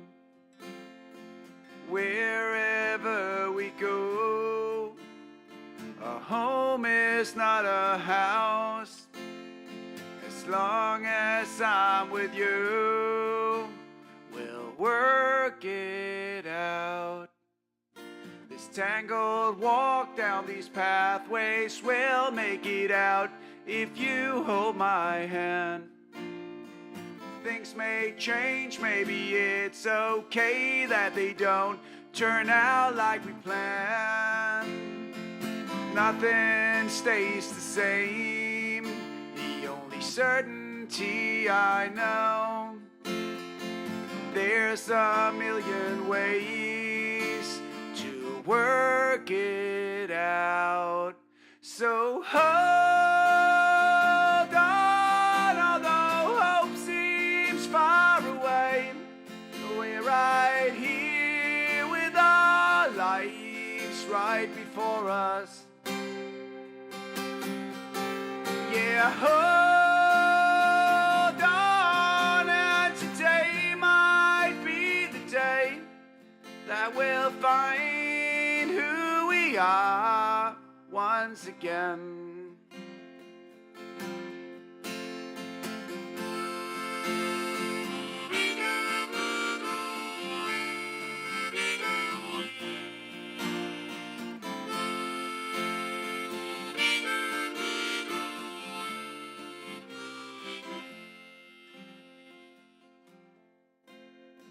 Seems the things that drew us to this place can also tear us apart. So let's hold on tight and let's change our minds before we change our hearts. Wherever we go, our home is not a house. As long as I'm with you, we'll work it. So hold on, and I think we'll be okay. And there are lights on our way that will guide us. Yeah, hold on, and today might be the day that we find who we are once again. Yeah, I know I will see you again. Yeah, I know I will see you again.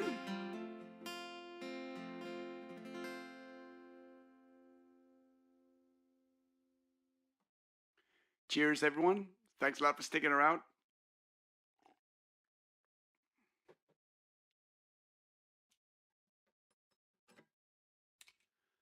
This next song is from the first Figment game. It's the song For the Fear of Loss.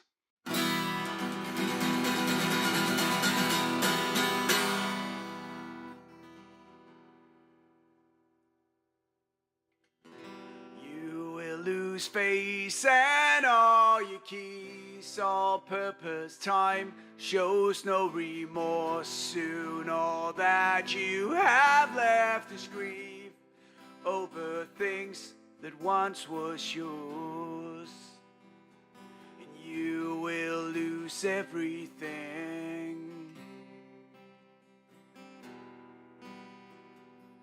You will lose everything.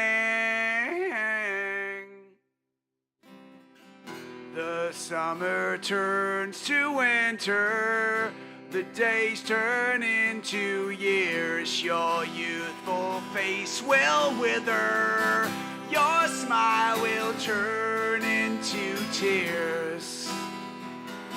You will lose everything. You will lose everything.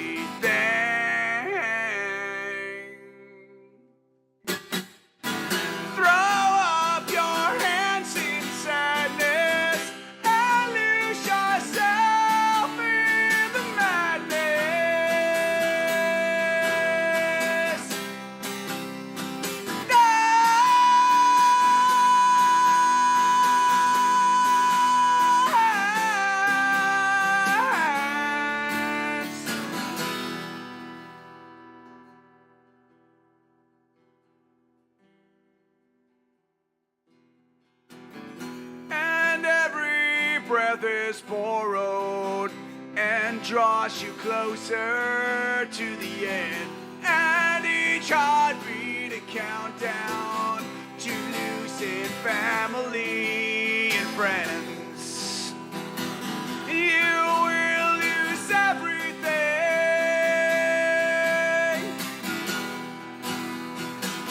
You will lose everything.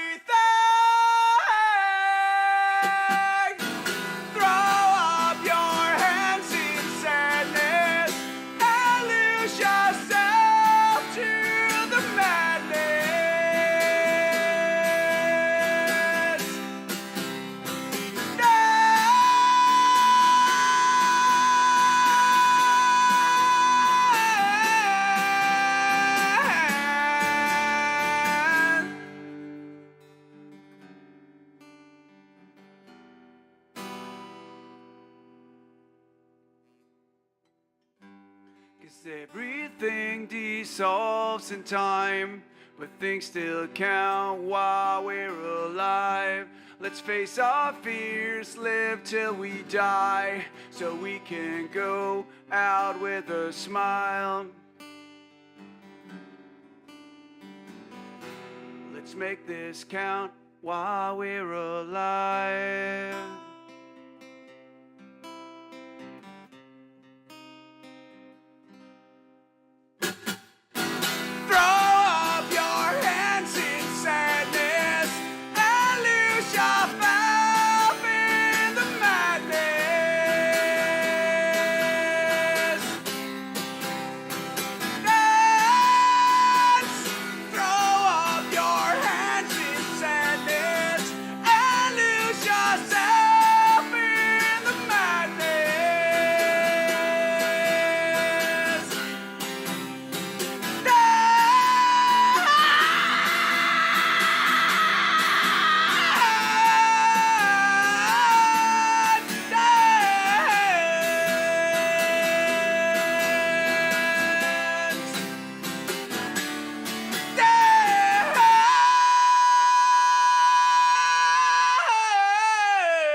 Thanks a lot. Take care. Bye-bye. See ya.